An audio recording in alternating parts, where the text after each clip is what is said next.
Hey, deserving listeners, today's episode, we are going to play Dungeons & Dragons with the Game to Grow folks, Adam Johns and Adam Davis in particular. So let me start from the beginning for those of you who might be new to the podcast.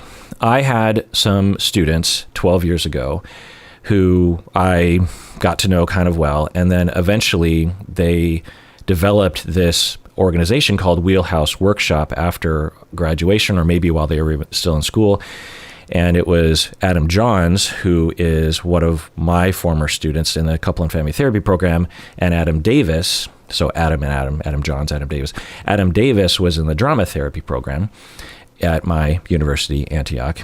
And they formed this group, this organization back in the day in which they provided therapy to kids using Dungeons and Dragons and other kinds of methods along those lines, Minecraft, other gaming, essentially role-play gaming. And what they found was that not only was it helpful to the kids to help them with emotional regulation, with social skills, self-esteem, a lot of really important things a lot of kids and teenagers, young adults are really in need of. But also the kids and young adults were desperate to come to therapy. For Adam Johns, Adam Davis, and I, when we treat kids, a lot of the times, especially in the beginning, the kids and teens do not want to come to therapy. They're being dragged there by their families, their parents. And what they found with utilizing these other methods, Dungeons and Dragons in a group format, that the kids not only liked therapy and tolerated therapy, but they loved coming to therapy. And the venue really provided a lot of possibilities for therapy. For example, if I were to work with an individual 13-year-old who is struggling with social skills, I might role play with them a little bit between me and the individual, but he might not want to role play with me. He might feel awkward about it. Or we might talk about how he might socialize at school, that kind of thing. And he would have to visualize, and he'd have to remember the things, even if he did participate in those conversations, which it wouldn't be guaranteed, he'd have to translate that into the real world. Whereas when you have a group therapy format with Dungeons and Dragons, the individuals that are working on social skills, if that's the thing that the group is oriented towards, the social skills are being worked out in the moment. And so you can have interactions between the members, and the game is set up to facilitate that automatically. So for example, if you're the dungeon master, the game master, and you have, say, 10 kids or 6 kids, let's say 6 kids in your group or young adults, you would say, okay, the 6 of you are adventurers and you are on the same team and you've been playing this game for weeks, so there's a lot of bonding and understanding and comfort on a certain level. And the game master says, okay, the 6 of you walk into a tavern. If you've seen Lord of the Rings, think of the prancing pony or the bar and Bree, the pub, and anyway, you know the scenes. And the 6 of you walk into the pub, and you are there to find the contact. You're there to find Aragorn, but you don't know who it is. So what do you do? And you also know that there are evil people trying to find you, but there's a good guy in here that you're trying to contact. So there's tension there. It's like, well, we can't reveal ourselves. And so you say, as the game master, you put that to the 6 players, and you say, okay, what do you do? And so the 6 players have to work together, right? They have to coordinate. And if someone just goes off on their own, there are social consequences. If they try to dominate, there are social consequences. And as the game master / therapist, you can facilitate that, And there's very diplomatic, very, age-appropriate and therapeutic ways of doing that. You're not heavy-handed. So I hope I'm painting a picture of what it would be like in one of these groups. And the options are endless, really, because there's so many things you can work on. Like I said, self-esteem, feeling like you are valued by other people because you did this awesome thing. You as a player, you're playing a fighter, or let's say you're playing a wizard, and you cast a spell to help someone else out, and then your fellow teammate says, "Oh, thank you for casting that spell to help me." It's not often that we are given a chance to really protect our friends and to really help them out, right, without major consequences, like if you're in a gang or something. But when you're playing Dungeons and Dragons, it's all imaginary, and there's no real consequence to having these dangerous scenarios in which you're helping each other out. I hope if you play Dungeons and Dragons, you absolutely know what I'm talking about. If you haven't, then it might be hard to understand. But essentially, you're just playing a role. It's like you're pretending. If you've ever seen a group of 7-year-olds pretend, let's pretend that we're animals on the farm, and who's going to be the farmer? It's that, but it's just this more facilitated version. Dungeons and Dragons has the game master that sets the world, and is everyone else besides the players, And so Adam Johns, Adam Davis, they came to me and said they wanted to come on the podcast because they were trying to get the word out about it. And so periodically, and I looked at our website, and by the way, all of our episodes of Dungeons & Dragons are on one page on our website, psychologyandseattle.com. And if you just go to the episodes by subject and you click on the Dungeons & Dragons page, all the episodes are there. And I was looking at it, and we had episodes going back to 2013. And eventually, they asked me to be on their board because they were starting a nonprofit called Game to Grow in I think 2017, and I was elected to be president. And so for a number of years, I was president of the board for their nonprofit. And that sounds like it's a big deal, but it isn't really. I didn't really do that much. Adam Johns, Adam Davis did 99.99% of the labor and were the creative force behind it. They did all the public engagements. They would go to conventions, and they were very hardworking individuals, and they slowly over time built this organization, whereas now in 2022 they are helping hundreds of kids. They have many employees. There's psychologists who have become employees, and they have a lot of different game masters, facilitators, some of which are Antioch grads or even students because they have an internship program now. And so it's really grown.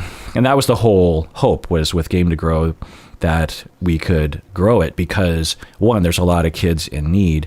And two, the landscape of therapy for kids and young adults is based on this very old model of what therapy is supposed to look like. It's based on a Freudian model in essence, where you have a clinician and client, and they sit in a room and talk. And for a lot of people, that's wonderful. It's a wonderful form of therapy, but obviously it's not for everyone. And that's why we want to involve other modalities, creative arts therapies, drama therapy, art therapy, dance movement therapy, yoga therapy, other kinds of therapies, including using gaming in therapy.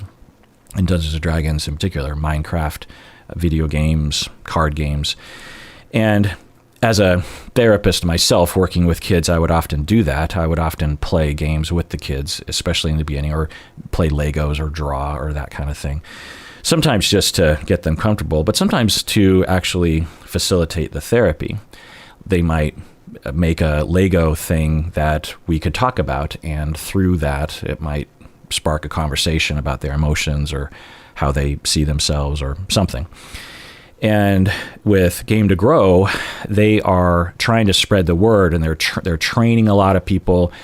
There are therapists in private practice that will take classes with Game to Grow to learn how to use this with their clients. And Game to Grow has this product as well that took them a long time to develop, where essentially it's a box set or a packet of things that you get, materials that you can actually use with your clients. There's character sheets and adventures, and it's specifically designed to help your clients with particular issues: self-esteem, emotional regulation, emotional awareness, cooperation with other people, social skills, that kind of thing. And Game to Grow tends to attract a lot of neurodiverse individuals, people on the autistic spectrum, for example, who are not really getting their therapeutic needs met in the regular format of therapy, and they really thrive in the Dungeons and Dragons style of therapy. especially because the facilitators are specifically trained with these folks and understand how to really tailor it to that. But not everyone is neurodivergent. Not everyone is on the autism spectrum that benefits from this. Anyway, so we started playing an actual Dungeons & Dragons campaign on the podcast starting back in, I don't know, it must have been like maybe 2018 or something. Maybe it was 2017. And we played for a number of years. And we stopped playing at, some people were happy we stopped playing because they never cared to listen to the Dungeons & Dragons episodes. But some people were really bummed out. And it was because mainly our dungeon master, Adam Johns, who spent the majority of time prepping. You know, when you're the dungeon master, you spend a lot of time prepping everything because you're the storyteller. And so he was completely overworked and had a young child that he was raising, and he was just completely overwhelmed. And so he had to get rid of some things a couple years ago or about a year ago. And so we stopped playing. We did play 2 campaigns. We started with our main campaign, which if you listen to the episodes, you're mainly probably aware of that first campaign because that was the longest.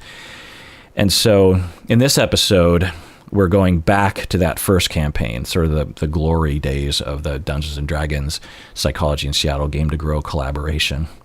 This episode is going to be me, Umberto, Adam Johns, Adam Davis. Adam Johns is the dungeon master. Adam Davis is playing Shush, along with, me and Berto are playing other characters.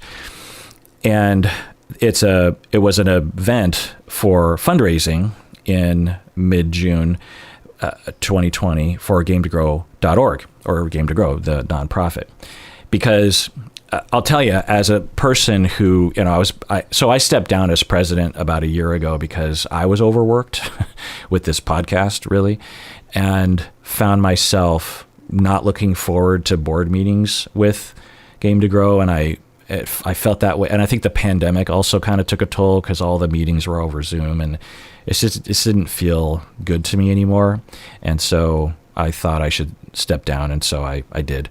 I'm still a part of the organization in spirit when they have events and stuff, and I'll go, and it's great to see all them. They're really fun people. They whenever we get together, we always play games, because I love to play games. I love board games and card games and role-playing games and interactive games, and all of them are super into that. And because for me, growing up, I was always like haranguing other people, like my friends and my cousins and my brothers, into playing Dungeons and Dragons, and they were always reluctant. So it's always nice to meet other people that are just as into this kind of stuff as I am, and I don't have to be pushy with them. And they're really fun people. And they're also clinicians. So they're clinicians like myself, and they are also gamers and nerds. And also, it's just fun to hang out with them because we'll go to PAX and other kind of conventions, and it's connected me with a whole community of nerd clinicians, essentially. And if you're familiar with AFK organization, Away from Keyboard, it's a group of, I don't know if it's still around, but I volunteered with them a few times, where they are an organization that tries to raise mental health awareness in the gaming community. I know that there's someone that Dr. K, I believe his name is, also does a lot of this work. I don't know if that's his primary thing, but a famous YouTube, Twitch guy who's a psychologist, I believe, and he helps people. Anyway, point is that it's connected me with all those folks, and that's great. But so if you're interested in listening to this episode, listen away. And also, this is a fundraiser. So if you want to learn more about Game to Grow or donate or something, go to GameToGrow.org. Oh, what I was going to say was, as president of the board, I was very aware of the budgeting. Every time we met as a board, we would go over the budget. And Game to Grow is always kind of behind the 8 ball budget-wise. So if you can give money, it can really, if everyone gave money, it would really help out, is the point. We, as an organization, for many years were running on a deficit, meaning that we needed grants and donations to survive. Because a major reason is because a lot of the clients can't afford to pay exorbitant fees. And that was the main kind of revenue, right? Was the clients paying for these services. But a lot of these clients, the families can't afford it because insurance doesn't necessarily cover it, right? And so they just have to pay out of pocket, and that's a hardship. And so we would always be like, well, should we raise the prices? And we're like, no, that doesn't, like, it's going to make a lot of people so they can't do it. And so we are always really dependent on grants, which we did get. We got some pretty big grants here and there, but also a lot of the survivability of the organization was based on just people giving or buying stickers here and there, that sort of thing. So if you're into that, you can go to gametogrow.org and donate. You can also learn more on the website. You can watch these really inspirational videos where they interview clients and parents and that kind of thing. And if you're a clinician, you can actually look into some of the trainings and actually be trained by Adam Davis or Adam Johns directly themselves. And they are just so good at this work. They're masterful. So when listening to this episode, as with all the Dungeons and Dragons episodes on this podcast, the thing to think about is, how could this be used with clients, right? And how is it actually being used with me? And I'll speak from my personal experience as being a player in this campaign with Adam Johns being the dungeon master. I play, particularly in this first campaign, I basically play a therapist. I kind of play myself if I were to be transported into the realm of Lord of the Rings, where I play a cleric, which is a priest, which is essentially like the therapists or the medical professionals of that time. And I cast spells, but what I'm primarily trying to do is I'm trying to keep people alive. I'm trying to help people. I, for whatever reason, kind of became the leader of our 3-band group, our 3-person group.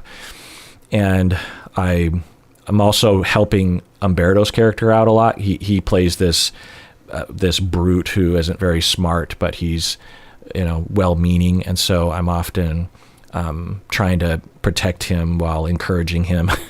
And so for me, I'll tell you, it's this cartoon exaggerated version of my needs being met, because I want to be helpful. I want to protect others. I want to, I want to heal people. I don't want, and because another part of my character is I'm not particularly good at fighting. I'm better at supporting. And so, whereas Berto's character is much more fighting oriented and not very good at anything else really. And so I feel good in that role. I don't want to compete. That's not a huge need I have. I don't feel a need to overpower, or like, just a side note, when I used to go gambling more often at casinos, I noticed that when I used to gamble, casinos was different because that was like an organization, and I didn't go that often, and I didn't spend a lot of money because I didn't have a lot of money, and I haven't been to a casino in years, but I used to play cards with other people a lot. This is more relevant. And I found that when I won and I beat my friends or the people I was playing cards with, I felt kind of satisfied, but I also felt bad for other people for losing, because you could just see the devastation that it had, even if it was just a few bucks. It just feels bad to lose. But if I lost, I felt bad for losing, but I didn't feel bad but I felt good that other people managed to win. So I found out over time that the perfect sweet spot for me at the end of the night playing cards with people is if I broke even or even lost a little bit, because I of course don't like to lose, and I like to win, but I also don't like to be the source of other people's pain. And so I'd rather lose and not feel good about losing, but avoid the bad feeling about making other people feel bad, And so that need that I have I don't know why. Maybe it's just a human, altruistic, universal thing. I suspect that it is. And I can get that need met in this very exaggerated way while I'm playing role-playing games like Dungeons & Dragons, especially if, one, I step into the role wholeheartedly and actually believe that I am that character. I mean, not delusionally, but, I really step into that. And two, that you have players and a dungeon master that also steps in. When everyone steps into that space and no one is shy and no one is hesitant, everyone is all in. No one is being resistant or awkward. I mean, there's awkwardness, but not like hesitancy. If everyone steps into that space and fully goes for it, if you're in drama, you know what that feels like to act within a community, not only of your fellow actors, but also a director and the support people, the set people, the stage hands. Everyone is in it. And when you're in that space, there's a freedom of expression that can feel very real and can be very satisfying if you orient it in a certain way. And so when I step into it and everyone else steps into it, it provides this place where I can get my needs met, to put it simply. And so not only with trying to help, but also bonding and, like I said, creativity and, because just as an example, if, say, you're at the convenience store and there's a jerk face behind you in line and they start saying racial slurs to you or something, in real life, we don't know what to do. The landscape is so dangerous. We might not do anything, and then afterwards we might feel bad that we didn't do anything. Well, in the game, we can have those scenarios, but there's no real consequence. And plus you have your friends there that can support you, right? And plus you have a dungeon master that can make sure that the scenario kind of works out for you in the end, And if the dungeon master makes it feel real enough, it can feel like you were able to rise to the occasion and prevail. That's a big part of Dungeons and Dragons, is that you typically win, but not always. And so you never know. And occasionally losing actually builds character as well, and understanding your limits and other people coming to your aid, that kind of thing. So it provides this opportunity to be faced with adversity within a safe environment and figure out what kind of person you are, figure out what you're capable of, and then you can translate that into the real world in more appropriate ways. It's not like and maybe some of you are thinking, oh well, if you have this game with a kid, are they going to take out a sword and try to kill someone who has a racial slur when they're at the convenience store? And the answer is no. I mean, there's tons of data demonstrating that's just, but people understand the difference between the game and real life. But the essence of it is like, I deserve to be heard. I am right in that racial slur was wrong. I have support around me.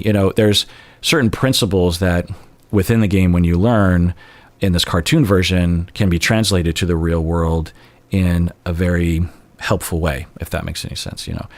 Like, for example, before a kid goes into the Dungeons and Dragons therapy and they're on the bus going to school and someone is making fun of them, they might put up with it, just try to smile it off, and then all of a sudden just explode in anger and flip out, and then everyone makes fun of them because of that. And then they go through the Dungeons and Dragons therapy and they learn principles of that your feelings are okay. Notice your feelings, notice your needs, reach out for help, have your friends nearby, know your strengths, know your weaknesses, don't do things alone. Make sure you reach out for, support and help that actually will give you options, greater options. You shouldn't wait to explode. You should actually deal with it. All these principles that can be facilitated through the game and not just taught to you like an idea, but actually experienced as a solution. And then you translate that to post D&D therapy. You're on the bus and someone's bullying you. And you just have a greater sense of what the options are, of what your strengths and weaknesses are, what's right and wrong, what might help, what might not help. You're not going to cast a spell on the person, but you might reach out to your friends.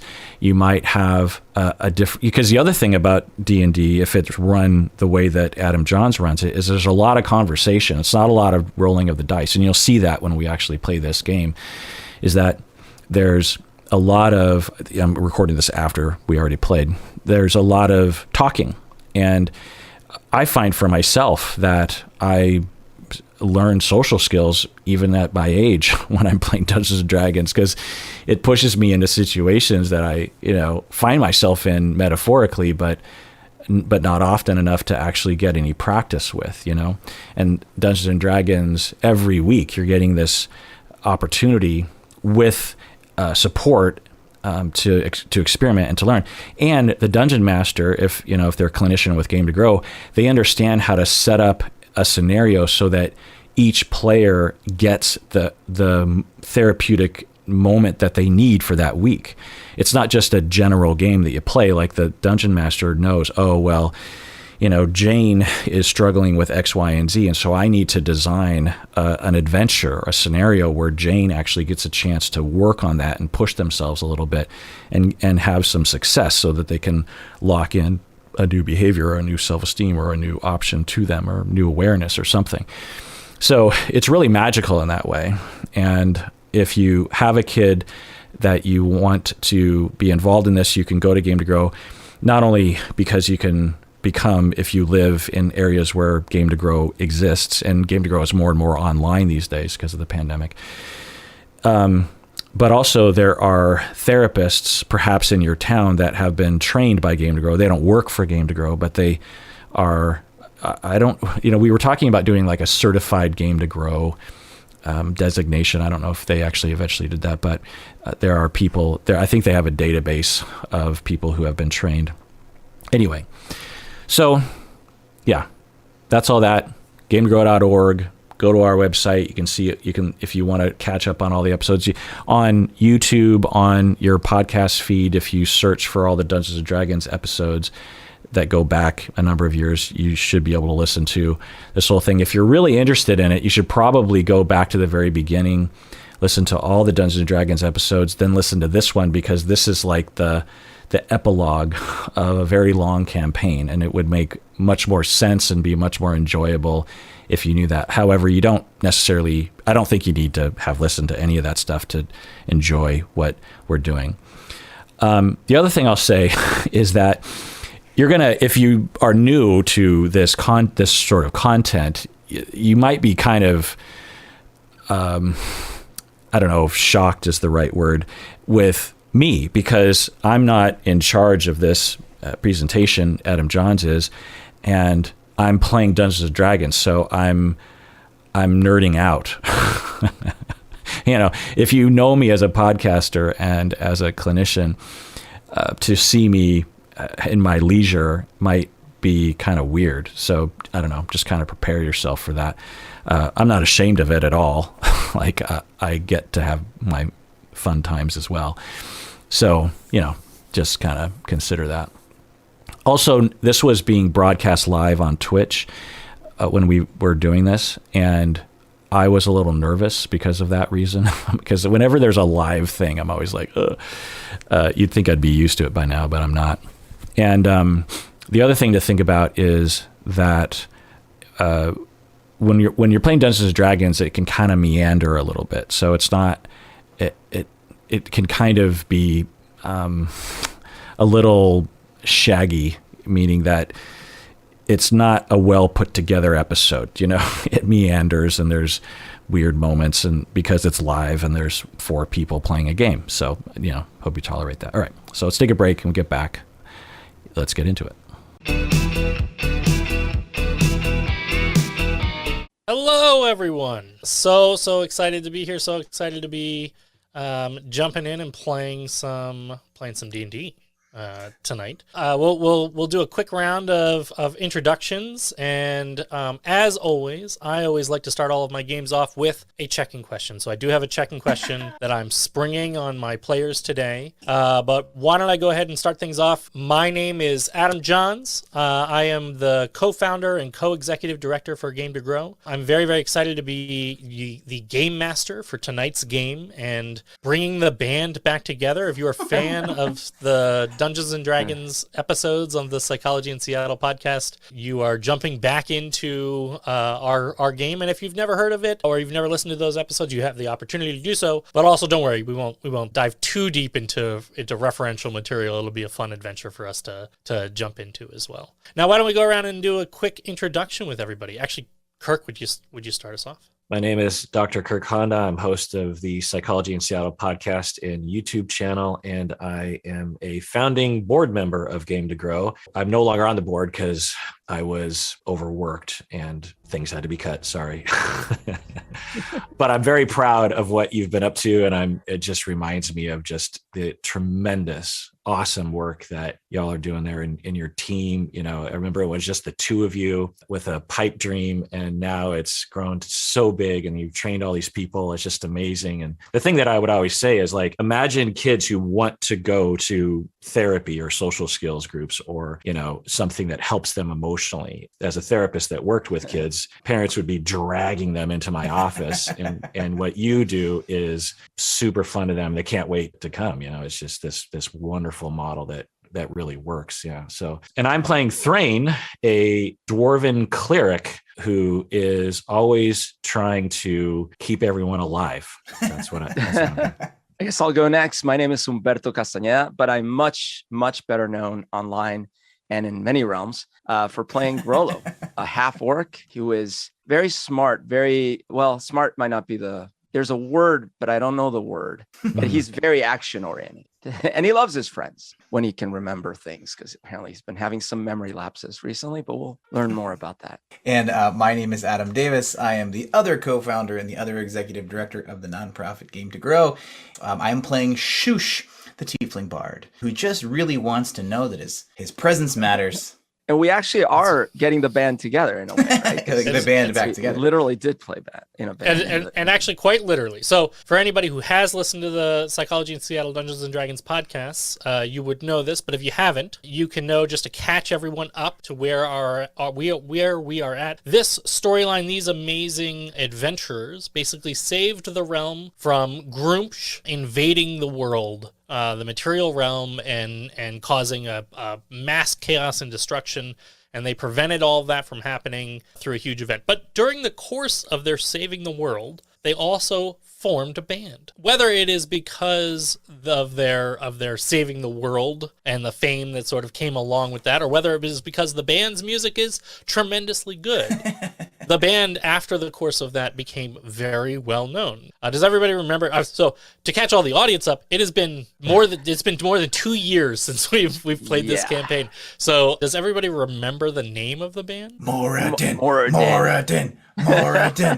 The name of the band was Moradin, as a way for Thrain, Kirk's character, to bring more faith and more strength to the worship of Moradin the god. And so the band was named after that. And each of you were these important considering members of the band. So before we jump in and just start playing some D&D, I wanted to clarify two things. The first is donations. If you donate $10 or more to our game once the game gets going, we will use that as an opportunity to draw cards from the Deck of Wonder. I have the Gemhammer and Sons Deck of Wonder, or just make a cool product. They're not really a supporter of this stream specifically. They're just a cool product that I like. And these are just random magical effects that can happen. So if you donate more than $10, please name a person. Otherwise, I will just roll randomly. And these magical effects will impact somebody in our game. And if you, every time we reach a $100 milestone in our game, I will replace one piece of equipment on one character with a random different piece of equipment.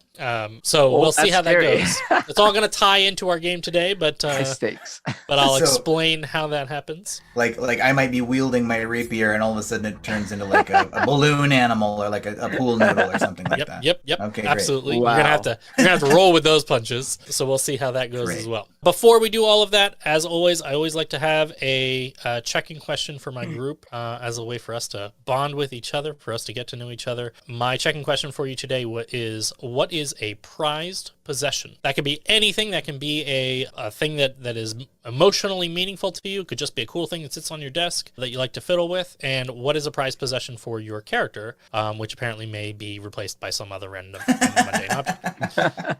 Who wants to start us off with a prized possession? All right. So I will talk first about my own prized possession. I had this table custom made by my cousin's husband. I'm a huge fan of the Sandman graphic novel, Neil Gaiman. I just had this idea. Oh man, I just want this table that looks kind of like a cloud, like his dream bubbles, and it's got him on it, and he just like knocked it out of the park. It's amazing. And then my Grollo prized possession. Well, that's interesting. So he received in our last campaign a maul from his father. And I believe for sure at this point, this has got to be his prized possession because he had thought his father to be evil and he was like ready to kill him. And then he had this big reunion. And when they finally made peace, then they ended up, actually really bonding and stuff. And then he got this thing, which is now super special to him. And it's got an inscription on it, which he can't read. So he doesn't know what it says. It says Craig's Mall, but That's right. But he doesn't know. Also his father couldn't read, so he didn't know And what his it said. father Right? doesn't know either. It's like, here. It's like, what is this? Oh, who knows? But Kirk, how about for you? Behind me are a billion little prized possessions, but I'll choose one, which is my stuffed animal that is named Sam. He's a dog. It was not only a stuffed animal from when I was a kid that I love, but I also bought it with my own money because our dog had puppies and then we sold them. They were miniature schnauzers. And the kids split the money. I bought my own stuffed animal with my own money at the age of 4 years old. For Thrain, I was trying to think about what was his prized possession, so I'm going to make something up that I didn't think of before, which is that when he was transported to heaven during that critical moment to meet his worship Moradin, the god of all dwarves. Correct me if I'm wrong, Johns, but I was given a spiritual hammer that disappeared at some point, right? Supposedly Moradin's hammer. Right, Moradin's hammer. And in the melee that when I was using it, a little bit of the leather from the strap fell off. And I picked it up after the hammer disappeared, and it now is in a locket on my chest. That's awesome. I love it. So you got that tiny little piece of Moradin still there. Awesome. Adam, how about you? I was trying to look around and see if I could do a little show and tell. So I am going to do a show and tell about a very important object. And this is a water bottle. Not just any water bottle, though. This water bottle is it's an orange water bottle from PAX South, which took place in San Antonio, Texas. And this water bottle I got our very first time we traveled to PAX South. It's very special for me because San Antonio is the town where I claim, as my hometown. And it was a very special moment because we were going to PAX South for the very first time. I got to take Adam there and I got to show Adam the glories of Tex-Mex food. So this is a particularly joyful water bottle for me because every time I drink from it, I think about not only going to PAX South and doing presentations for people, some of the best, I think, presentations we've ever done. It's on our YouTube channel. Don't go now, but look later. So this water bottle is very fun for me, both because I think of playing games, my hometown, and tacos. So it's three of my favorite things. I love it. And for Shush, his item, like Kirk, I didn't plan for this. It is the bow for his violin. He plays the violin; that's his instrument. But the bow itself is a very special bow because it's sort of a metaphor. That the instrument itself cannot be played without the actual implement of this bow. So some of us are the instrument, and some of us are the bow.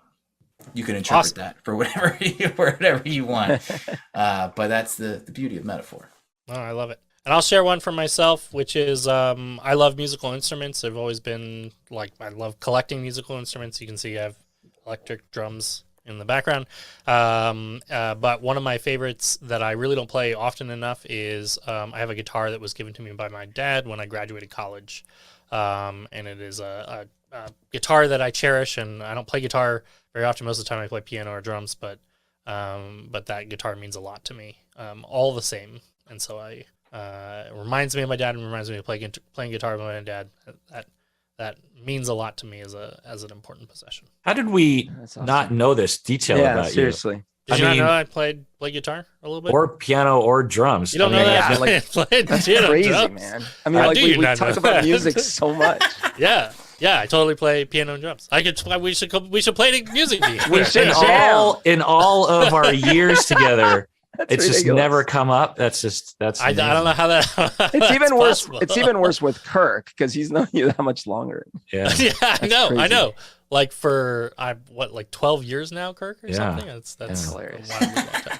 Well, now we know. I play brings us no to- instruments. That's I there can you play go. Oh Susanna on the harmonica. I'm self-taught. Adam can play bass 12 years. guitar I like just Primus. found out about that. I mean, Yeah, I should use that as my prized possession. I can play one song on the harmonica. Mediocre. let's jump in. Let's get some Dungeons and Dragons going on. All of you have saved the world. You have saved the world, and you've become well known for it. Whether it's in small ways that people might know your name, they might not know what you look like, they might not know exactly who you are, but they hear those names. Those names have fallen into legend now. And like I said before, whether it is a consequence of the band itself producing amazing music, or whether or not it is your association with the band and World Savers that has allowed it to become a popular band and a popular music, in either case, the name Moradin, the band Moradin, has become well known.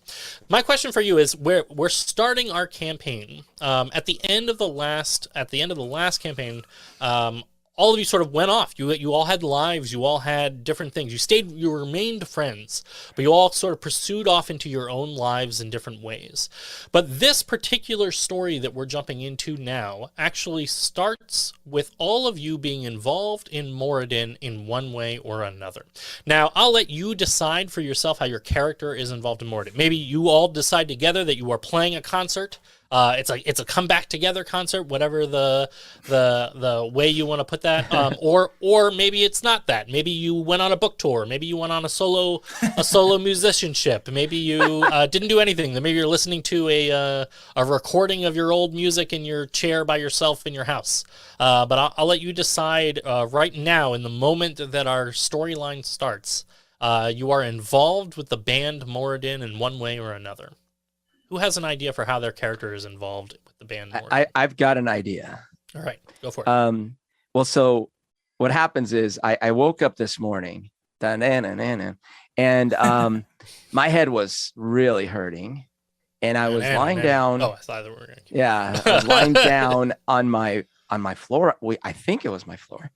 And then when I turned over heavily, I was like, who am I? I was like, who am I? And I couldn't remember a lot of things actually, but I remembered something about last night.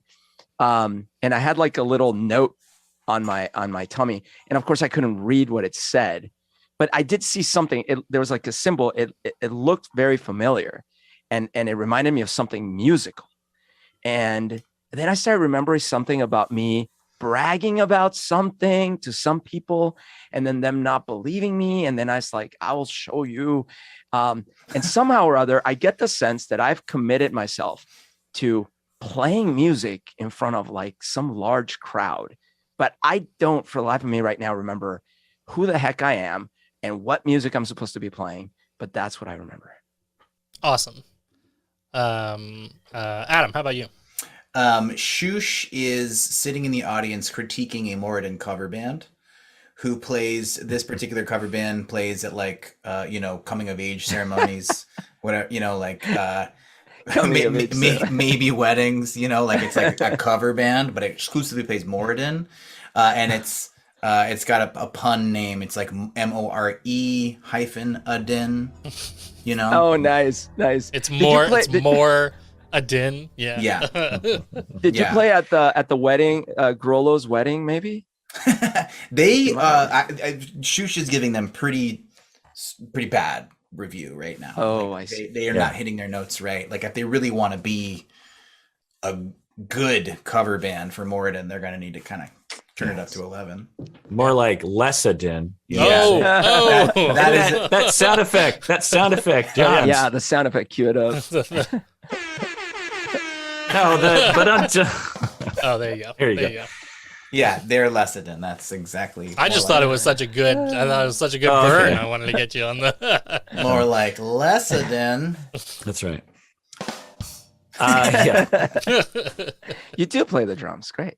Yeah. So Thrain is in his hometown of Feather Falls, and he is missing his days with the band, and he is talking with people about he used to be in a band while he's in between sermons, and people don't believe him, and he is wishing that the band would get back together so he could show the glory to his parishioners that he's not just a stuffy cleric, that he actually has, and he's not one of those ministers that just gets up there and he likes to rock too on the side. Right. You know the type. Yeah.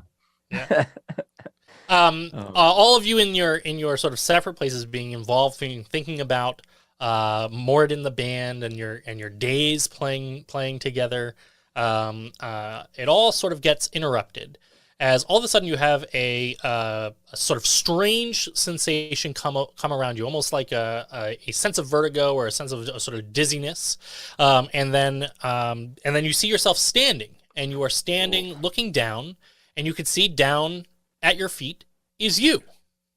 And it's a very strange experience. You see you have crumpled to the ground, and you appear to be dead. And as you look around, the people around you, if there are people around you, are panicked. They're yelling. They're screaming. It looks like all of a sudden you have just died, except that you are not there, being dead on the ground. You appear to be looking at yourself. And as you look around you, you can see standing next to you in a tall black robe is a skeletal figure holding a scythe and a clipboard. And he says, "Hello, you are from the band Moradin. I don't know how you escaped the afterlife, but I am taking you back. You've been dead for 100 years. How dare you try to outsmart the Grim Reaper? Okay, come along with me. You've died." Whoa. Wait, what? First of all, who's that woman screaming right there? Second, what? Like, I went out last night and I think I had fun, but who are you? What are we doing here? Why am I on the floor? Is that even me? Is that what I don't look like that. And I'll say, especially because apparently the Grim Reaper is collecting all of you at the same time. You can all sort of see each other. It's almost like a haze connecting all of your reapings all at once. So it is one Grim Reaper, but you can now sort of see each other across space in this moment that you are all together.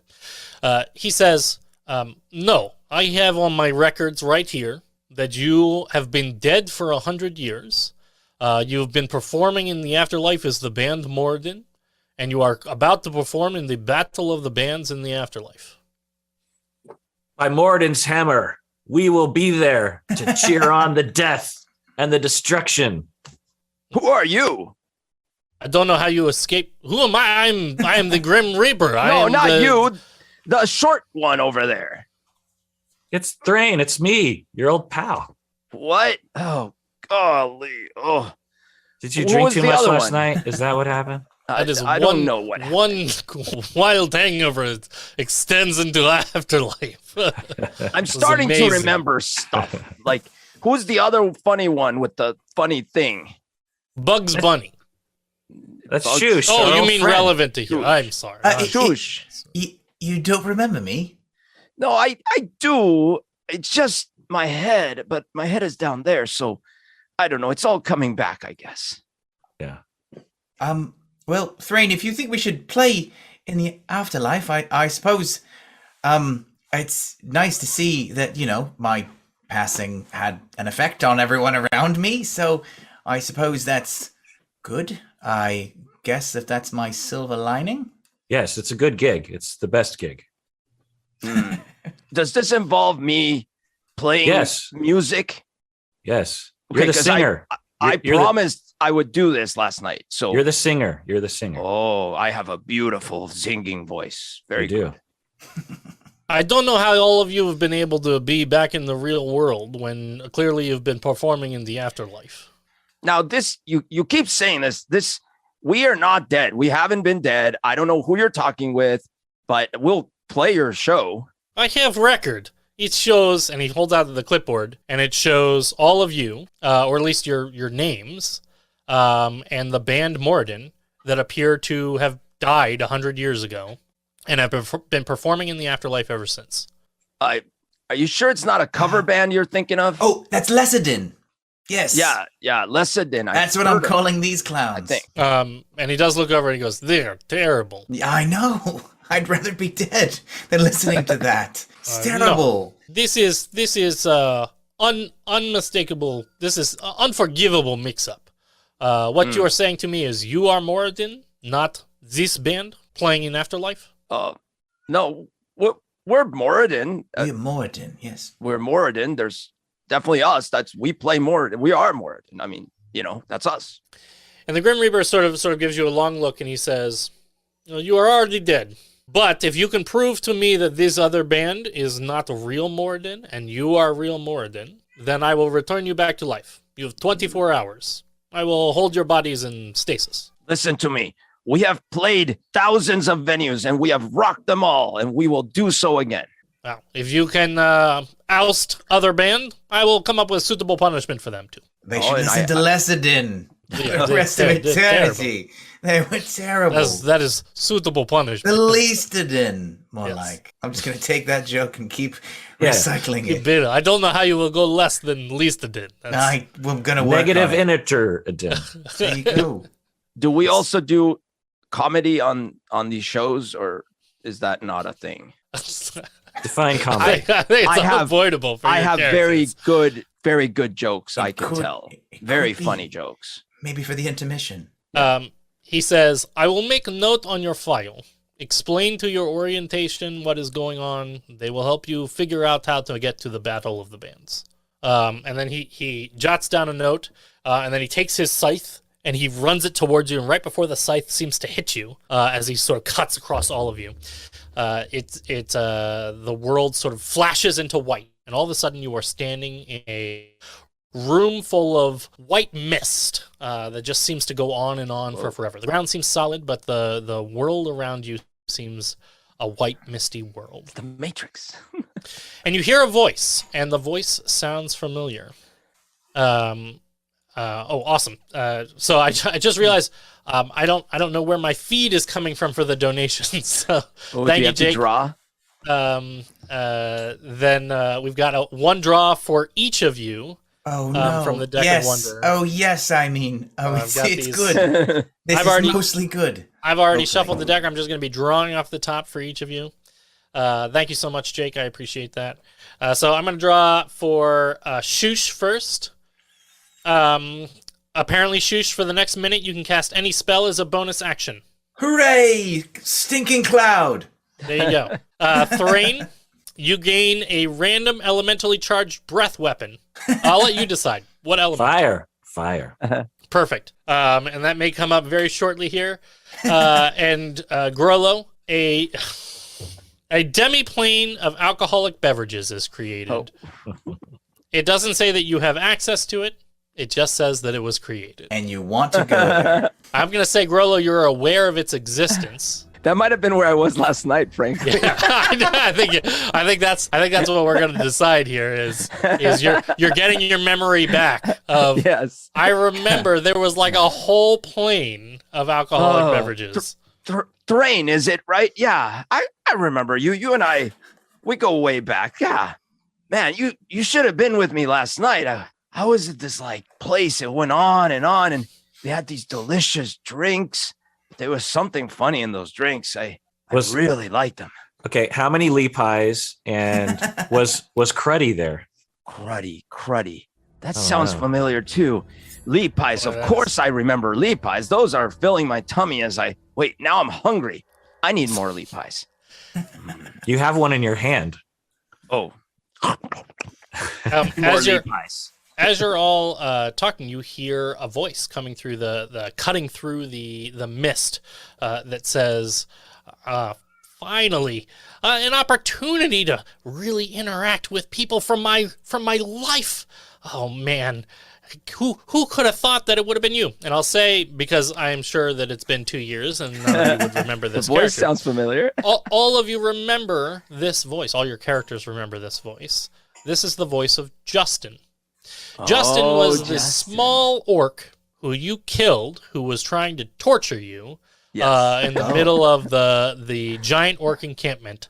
And then you killed him, and then you pretended to Weekend at Bernie's his body through the orc encampment. That's right. Didn't one of you strangle him with your legs or something while you were dangling from, like, you broke his neck or something? There was that. Yes, I A believe little that's Sonya Blade action right there. Yeah. He steps out of the mist toward you, saying, "Finally, a chance to repay my debts." Towards you. Stinking cloud, stinking cloud, stinking cloud. You make a stinking cloud? Yeah, as a cantrip, because I can. You just my third level spell, stinking cloud. I'm trying to hide it in the mist. What is it? Just a wait. Is it just a smelly fart? Is that what you're doing? It's a cantrip. Like it's a cantrip. I must have been the donation. I don't know. I can't. I'm not sure. What is that scent? I need to find out. I kind of I like. think someone gave $10, and I've got stinking cloud, stinking cloud, Now- stinking cloud, stinking cloud, stinking cloud. Get away! Stop for a second. Let me ask this creature. Your voice sounds familiar to me. Oh, it should. Do I know you? I should hope so. We shared a special bond, a special moment together. I can't believe you wouldn't remember me right off the bat. Oh yes. Grollo, Okay. Grollo, Justin, you killed Justin. him. You killed him. I what? Yes. Oh, I killed. I understand. I remember metaphor now. Yes, metaphor. I killed you with our music. I understand. You must be one of our fans. You weren't playing music, although I am a great fan of yours. Oh, great. Well, yeah, that's what I just said. Okay, great. Now I understand. Great to meet you again. He starts walking rapidly towards you, and then he gets caught up in the stinking cloud. Oh my God! What is that horrible smell? I don't know. I think it's the smell of generosity. This is a horrible smell that I'm joining into. But he grabs his hand over his mouth, and he says, "I won't let it stop me." And then he holds his hand out as if to shake your hand. You slap it away. I just wanted to shake your hand. I wanted to thank you for killing me. This is one of our fans. Here, I'll shake your I'm a hand. fan. Oh, thanks, Grollo. I really appreciate that. I'll shake his hand too. Yeah. Justin, Look. how could you be a fan if you died before you ever saw us? Oh, great question. So I am your orientation officer. Welcome to the afterlife. You are all dead, just like me. I died some time ago after you killed me, and then I watched you horrifically burnt Weekend at Bernie's my body in a not particularly good way. I followed you around trying to haunt you, but as it turns out, haunting's really hard to do. You got to kind of really practice at it, so I wasn't very good at it. But eventually I got a chance to see some of your music. Slow down. I the part I understood is you saw our music, and we killed you with it or something. And it changed my afterlife. That's great. But what is this about me to be you better. guiding us? My understanding is we're just here to play a show, and we're going back. Oh, I'm your orientation officer. And with that, he sort of gestures, and some of the clouds kind of clear away, and he's got like a little projector screen. And he says, "Just watch the movie," and it sort of like counts down in like a classic like boop, boop, boop. And then it says, "Welcome to the afterlife. You have died. You are now in what some people refer to as limbo, or the astral plane. This place is an in-between place. Everybody has different beliefs." And then it shows like lots of little cartoon characters popping up with like different symbols of gods. Some of those beliefs send you immediately to wherever you're going to go. And then it shows like one little guy like ascending up like a little escalator, and he's like, yay, up a little escalator. And then another little guy going like, huh? And then like a little devil guy comes over and grabs him and like hucks him down, and there's fire that sort of shoots up. Whatever your beliefs, some places still require a middle ground. And that is where you are now. If you have not yet been sorted, you can attend the temple. And then there's like a little cartoon image of a large building with a huge line of people all standing outside of the building to receive your judgment. But if you have still unfinished business within your life, some people take it upon themselves to return to the material plane or to operate here within limbo. And then there's like an arrow, and you can see Justin now has like scooted himself next to the screen. And he's like gesturing openly to you, and it says, your orientation officer will happily guide you through the experience of being in limbo, being ghosts, being dead, deceased, and then it proceeds to just go down and say dead in a whole lot of different ways, as if to like really, really make it clear like you are dead now. And Justin says, thank you so much, orientation screen. And the orientation screen says, thank you so much, insert officer here. And then the movie turns off, and Justin says, does that make it more clear? More. I want that again. I've never seen something like this. This is more. Perfect. I'll play it again. And then, do they sell it meat starts to play pies? again. I'm hungry too. He goes, oh, no, you can't. Oh, sorry. I thought you wanted to watch it again. No. Yeah, there's food here. There's the city that you can go explore. But I have a weird note on your file here that says that apparently you're already dead. It says the band Moradin is playing at a concert. Yes, that's us. I'm not sure that's us, Grolo. We just died just now. I think there's imposters. No, it was explained to us. We just go play the show, then we go back to the Lee Pies or whatever. I think somebody may be impersonating you. Yeah, that's our person. We are people. Yes. I have orc, but he pulls out underneath his clipboard that he has. He pulls out a flyer for the Battle of the Bands, and it's like got the classic sort of rock metal Battle of the Bands with like lightning bolts. And then it's got like little images of different bands that are on the flyer, and you can see there's an image of Moradin, but it is definitely not you.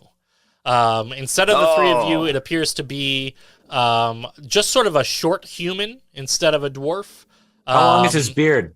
It's not long. It's like a scruffy little beard. Like you couldn't even grow a real beard. There we are. Look, that's us. And you can see there's like a Goliath, like a half Goliath. Who like clearly is sort of greenish, but is really not. He did really clearly not Grollo, and it has their names. Is it Thrain, bigger? Grollo. Is he bigger than Grollo?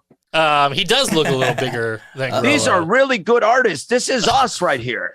And then there's an image of a fire genasi that like has like horns, but they're like made of flames. And he kind of looks cooler than you should. Oh, there's no. like a little bit of a shot to the heart on that. Shush, that's a good painting of you. It's too late. We must confront them in battle of the bands. Justin says, this is a tragedy. I saw this flyer. I was like, who are these jokers? That's not the band I know and love. That's what I said. But you know, I work here, so I can't really do anything. Well, wait. You're saying that there's means another? that you're here to challenge them. We are. Stinking what? cloud. Stinking What? cloud. Whoa! That's so bad. It's a cantrip. I'm sorry. Must have been something I ate. Maybe it was a Lee pie. Those lead pies. You have to travel to the Battle of the Bands, and you've got kind of a tight time limit. The Grim Reaper wrote here you only have 24 hours. Oh, let's go. But you should know something. If you're going to travel to the Battle of the Bands, that means you have to travel to the Isle of the Battle of the Bands. And that means you're going to have to travel across the Astral Sea. There's a big storm warning. You're not going to be able to get anywhere across the Astral Sea. Not unless you know some kind of crazy ghost captain who can help you get across. Oh, you mean willing to navigate the Astral Sea? Oh, yes. You mean like we could go on an adventure and see if we could find such a individual, and then maybe later we could come back to the battle. And You're right. That's a terrible idea. I don't know what I was thinking. We should just give up. We I do know agree. a ghost captain. We just, We take do your know a ghost take. Oh, you do. Oh, What? okay. Yeah. wait, I was that I sounds was ready to familiar. give up. He owes us a favor, if I'm not mistaken. Right. I remember that. We need to get that ghost. What was his name? This I'm is trying to especially remember good. if he helped, if he gave us a code word. I think that was like 3 or 4 years ago. Yeah. Yes. Shush, you have great memory. You I obviously have remember a his great name. memory. Yes, his name was Captain Gray. That sounds right. Yes, that sounds right. What's extra good about this, just in case anybody is a fan of the show, is that the players never asked for the name of the captain. I believe his name was Graybeard. I'm So we pretty really sure. are. So just holding them to it that the characters don't remember this captain's name either. It It's was a ghost Captain captain. Jim. It must be Jim. Jim sounds. Jim. That's. That gotta sounds be right it. to me. Yeah. It's Jim. I That's believe right. it was Jim. Captain Jim. And how do we Jim. find Captain Jim now? We're in a different astral plane or something. Oh I think well, Jim. if he's a ghost, Jim. he's probably here. I'll let you all into the city. You can go and travel around, try to track him down. We draw a door and knock 3 times and say Jim 3 times, I believe. Yes, that is a good way to pass the time. That's a great. Does that mean great we are idea. ghosts right now? Yeah. So if I go like boo, like you're Whoa! scared. Oh, that's. Oh, sorry, that's I'm just cool. very jumpy. That's cool. No, I'm a ghost too. That's you can't really scare ghosts that way. I always wanted to be a I'm ghost. very jumpy. You got it. It was sort of inevitable.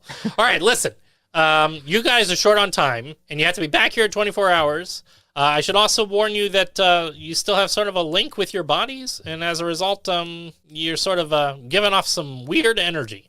That might be with the stink cloud. there. Stinking cloud, yes. Yeah, so if strange stuff starts happening to you, that's just because you're within that 24 hours thing. But don't worry, if you wait long enough, you'll just be fully, officially dead, and then you won't have to worry about that anymore. Oh, well then we should wait till tomorrow.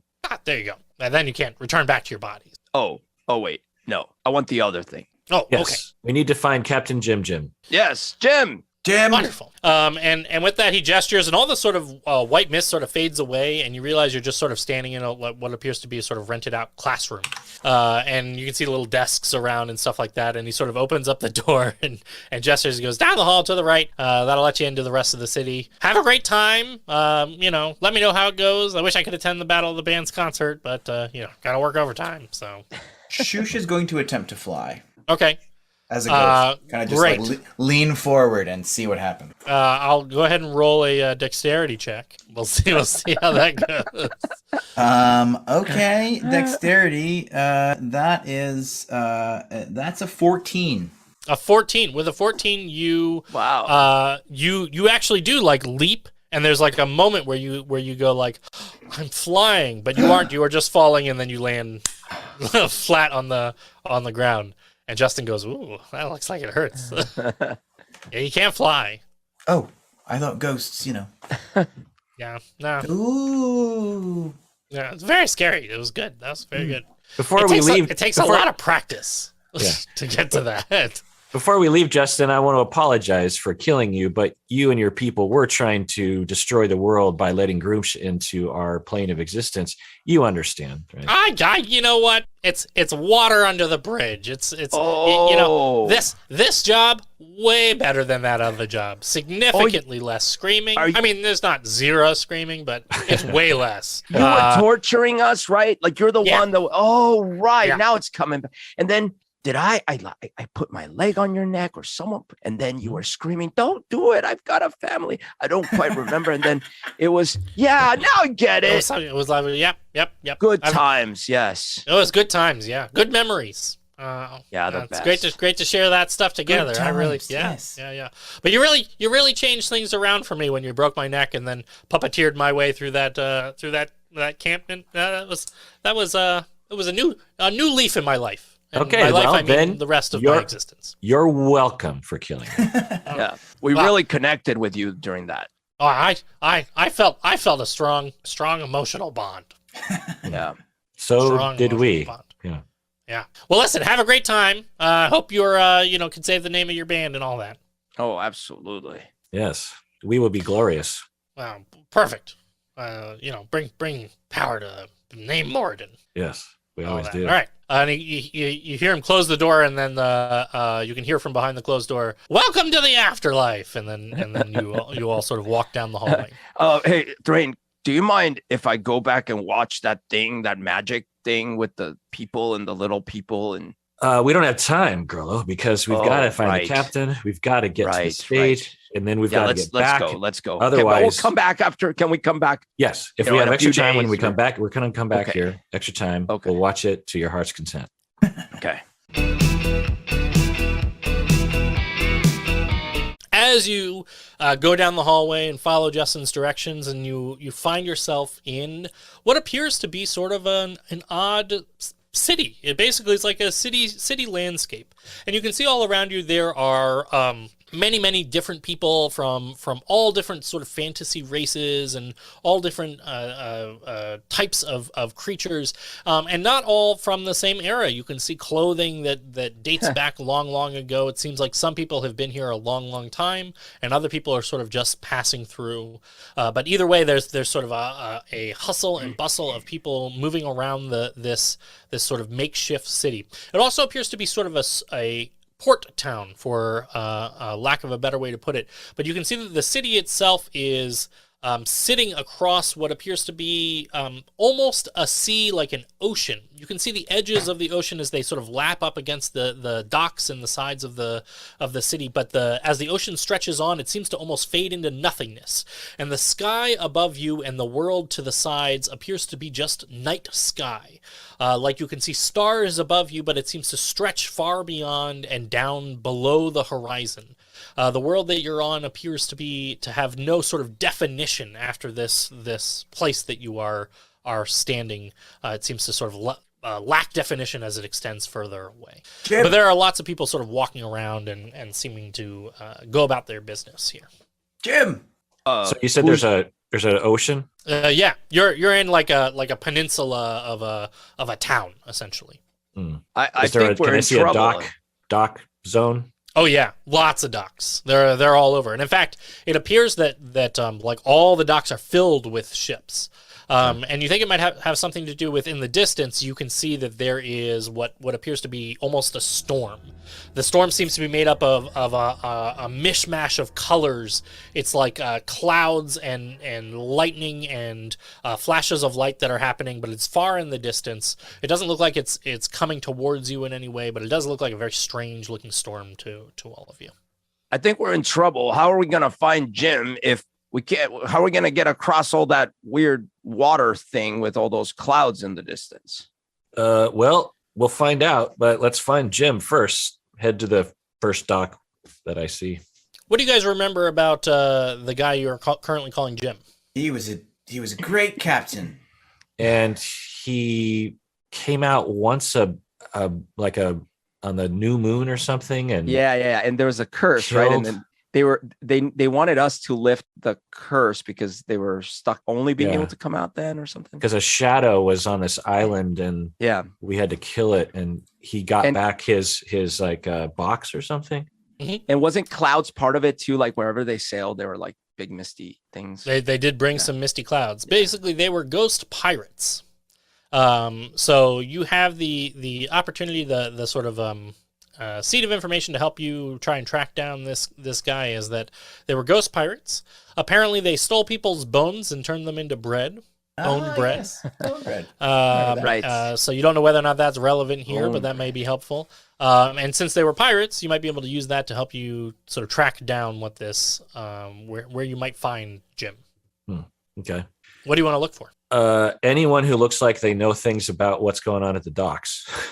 I'm thinking like some sort of dockhand or some other boat guy. Yeah. See if there's sort of a boat handler or something like that. Somebody who's... I've got an idea. Yeah. Because this guy, Jim, he's a pirate and he's in this pirate ship and I'm very hungry. So can we find food? His his bone bread? You want to have bone bread? I always He's did got find it bone kind bread? of morally questionable to eat bone bread as a living person, but now that I'm not, I feel like bone bread is Bone bread sounds really yummy right now. when in Rome, you know. Let's Yeah. do it. Let's go. Where? So you Where's can the look bone for bread? you can look for a bread shop if you wanna if you wanna do that. Yeah. Awesome. As you're wandering around, you can see that there are many different shops. There's all sorts of different clearly professions that are held here in the afterlife, but they do all seem a little bit I don't know, unusual. Like there's drink shops, but the drinks that they serve seem all like ectoplasm and goo and things of that nature. But you do find a bakery. And the bakery says Ghost Beard's Breads. I feel like Ghostbeard was my second guess as far as the name No, of the pirate. we're looking for Jim. We're looking for Jim. Let's keep going. Excellent. Is the shop open?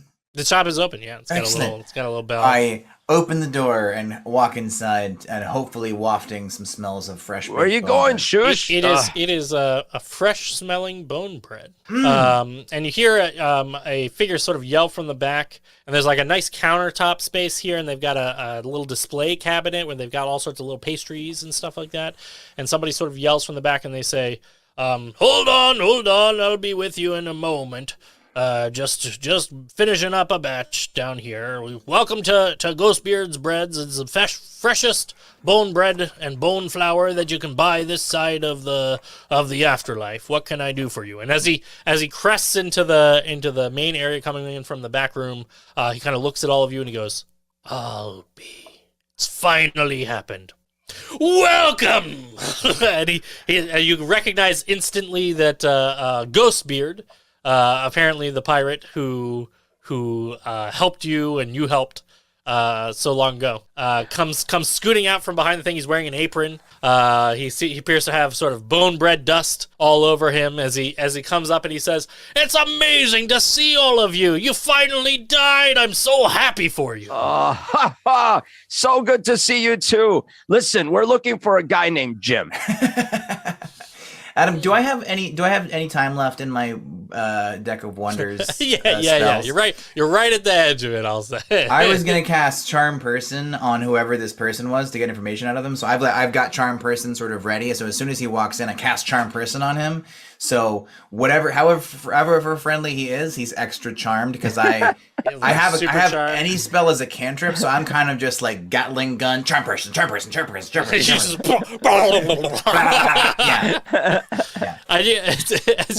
There's like lots of people from the you were like walking down the street like charmers. There's like a whole cadre of fans. Oh no, it's full on Spider-Man 3, Tobey Maguire. They're banging on the shop doors. Yeah. As you had to like shut him out from chasing after you. Yeah. You see he gets hit by the spell, and he goes, "Did you just cast Charm Person on me? I love it!" And then he gives you like a great big hug. And he like picks you up, Shush, and he's a giant guy, like a really huge. He's not bigger than Grollo, but he's a big enough guy that he like picks you up and gives you like a very warm hug. And he does have a spectacular sort of large bushy beard that is almost flowing, like it's underwater, but it's not underwater away from him. And he goes, "Grollo, Shush, Thrain, it's wonderful to see all of you again. After that big battle and everything like that, it was nothing.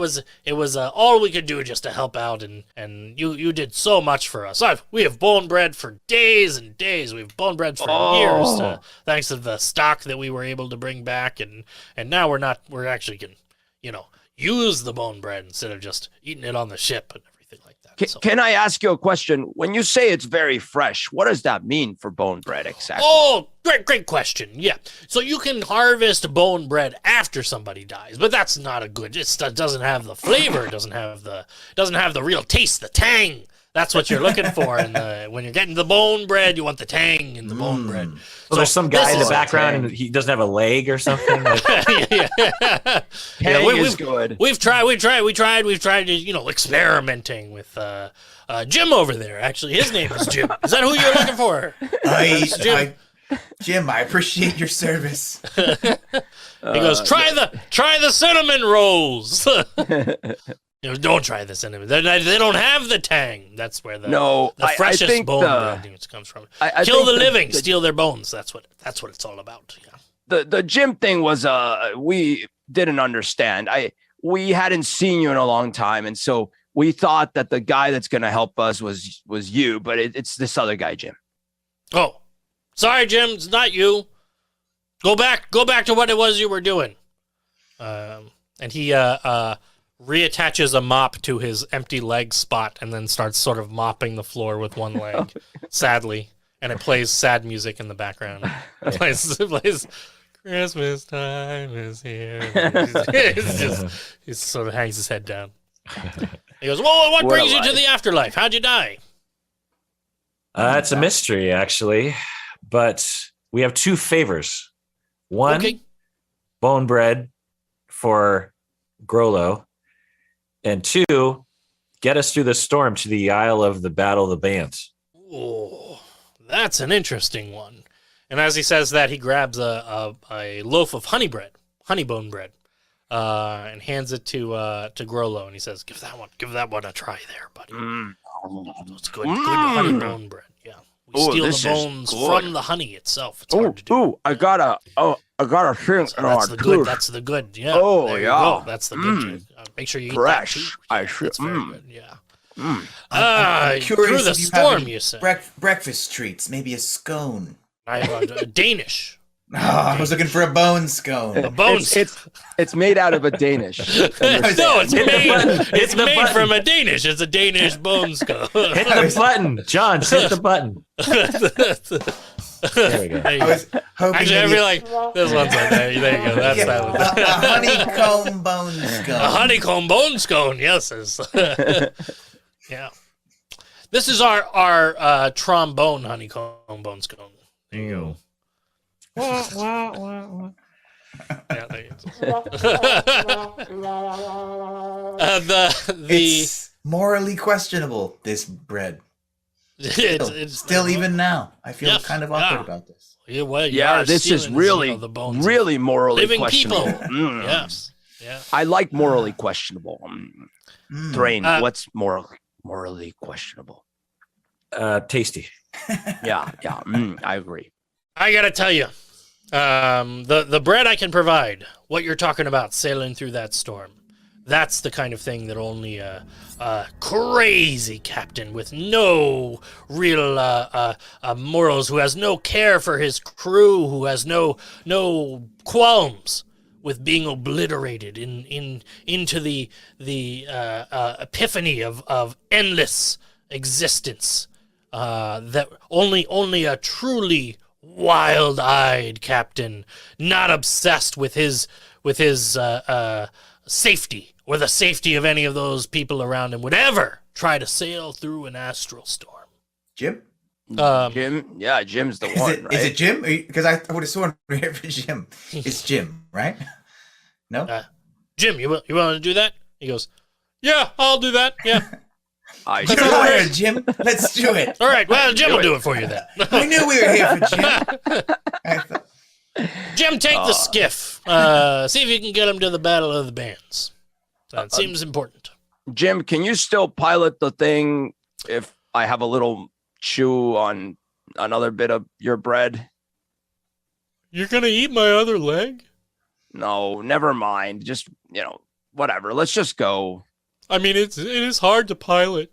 It's hard to pilot through only having one leg already. I could hold you up and yeah, one arm hold you. I up. don't think you quite understand how bone bread is made. It's like a process. You don't just eat the leg. You have to distill it down into bones and stuff. Right. No, I can hold you up. Yeah, that's fine.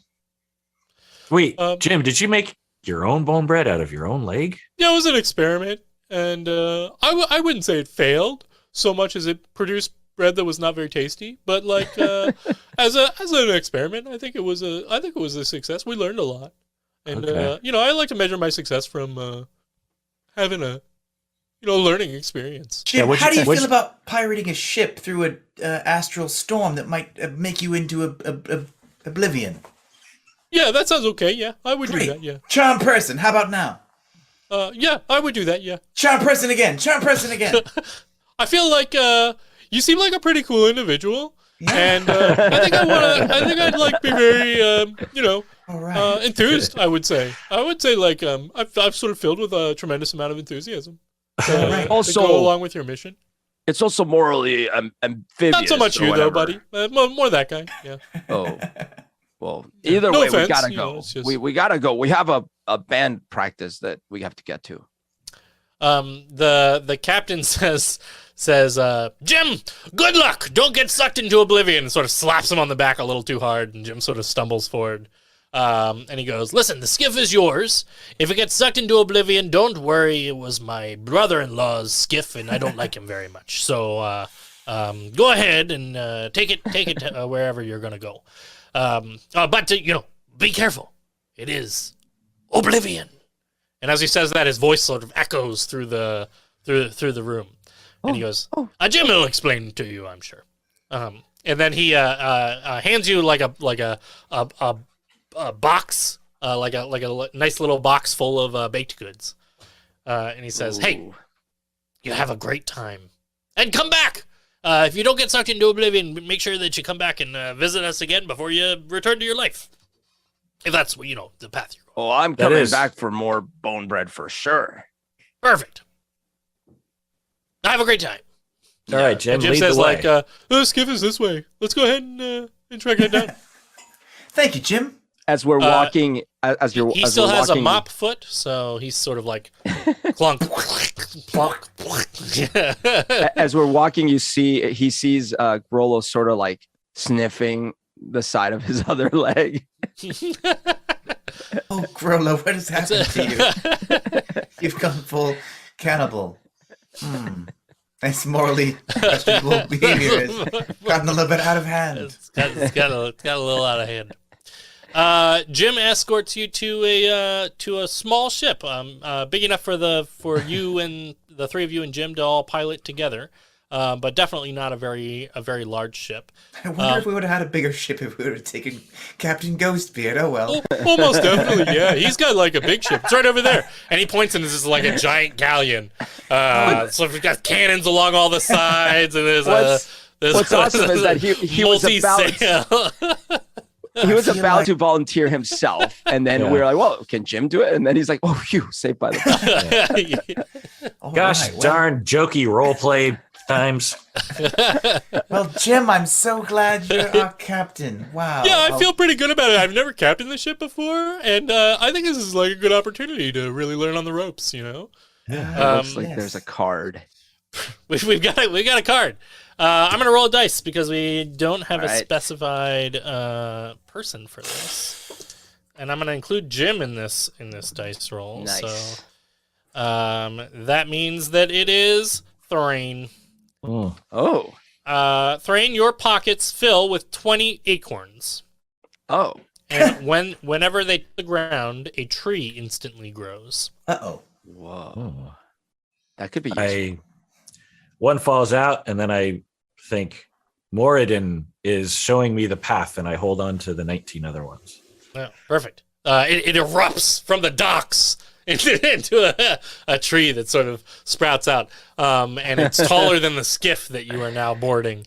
And Dude. Jim kind of goes like, "Oh yeah, that's probably not a good idea to bring on the ship, but you know what? I'm okay. We should try anything, really." I cinch up my pouch very, very Very tight. securely. Yeah. All of you board the ship, and Captain Ghostbeard sort of on his other galleon ship, he sort of waves goodbye to you, and he goes, "Good luck out there. Have a great time." As he's, like, Goodbye. loading pallets full of bone flour into his shop. And now all of you I are yell, sailing out into the "Save astral me some fresh bone bread." he says, not getting the freshness about he it. says, "I can't hear you." And then he waves as you sail away. Jim explains to you the way it works in the afterlife. He says, So I guess I gather that you're like all kind of new to being dead and such. Yes. Yeah, wonderful. No, So we were told we were dead for 100 years. it's worthwhile. Oh, okay. So I guess you've done this for a while. So stop me if you've heard this before.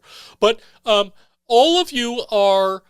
So you're all dead. If you die here, generally, you just go back to orientation. You just sort of show back up there. So if you I run like someone through orientation. or something like that, it just sort of sends you back to orientation. It's really not a big deal. However, I should specify that if you die from being out in the astral sea and your soul is absorbed, that's sort of your being in this place. It's absorbed, then that's really bad, and then you just sort of become oblivion, which is another way of saying sort of nothingness, or we don't actually know what happens. I like to imagine that you go off to another second afterlife, but that's just me. And then what happens? Well, and then you never return, and you Okay. can't, go on to your other afterlife if you ever choose to do so. Hey, can we try a thing where Thrain, you throw one of those little things on the ground that has the tree, and then I think if you wait there in that spot, then that you might be able to fly like that.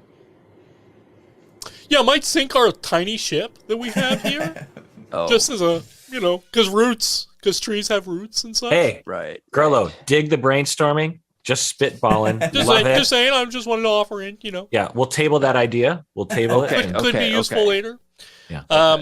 As your ship is sailing forward and sort of catapulting, it's actually a pretty fast little skiff, which is pretty nice. He says, "You all are going to attend the Battle of the Bands, right?" We're Did in you, the Battle of the Bands. We're going to win the Battle of the Bands. Oh, good. We Yeah, we that are sounds the great. Battle of the Bands. I didn't see any luggage, and I was wondering if you had instruments that you brought with you. Oh, I didn't bring my singing thing. Wait, what do I use for singing? Yeah, for Your the mouth. Battle of the Bands, they don't really provide any of that stuff. You kind of have to bring it all on your own. I was once Well- in a band, but I won't bore you with the details. We're pretty Well, minimalist. Our sound and our visuals are large. I just need a drum. Shoosh, you have your violin, I assume. Do I have my violin, Adam? I'm Did gonna it come say with you me? do. You do have your violin, but it's like your like well loved violin. If you really want to like impress for the Battle of the Bands, you may want to like up your game a little bit. And none of you are in your Moradin outfits. Oh yeah. Right.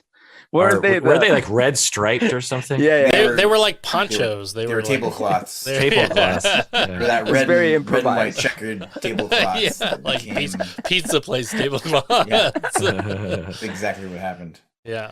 And now the fans, the throngs of fans, all have, red and white checkered tablecloths. Yeah. He says, well, if it's helpful, and I don't know if it is, we could stop by the Isle of Junk. Let's It's do it. sort of like, Treasure Island? Mhm. Treasure. Well, that's like way too dangerous, so we're not going to go to Treasure Island. But the Isle of Junk is like that. It's sort of like one man's junk is another man's treasure. Hey, can we stop by Treasure Island later and take some stuff? Yeah. Because like It's we're like supposed wildly to get- dangerous, but yeah.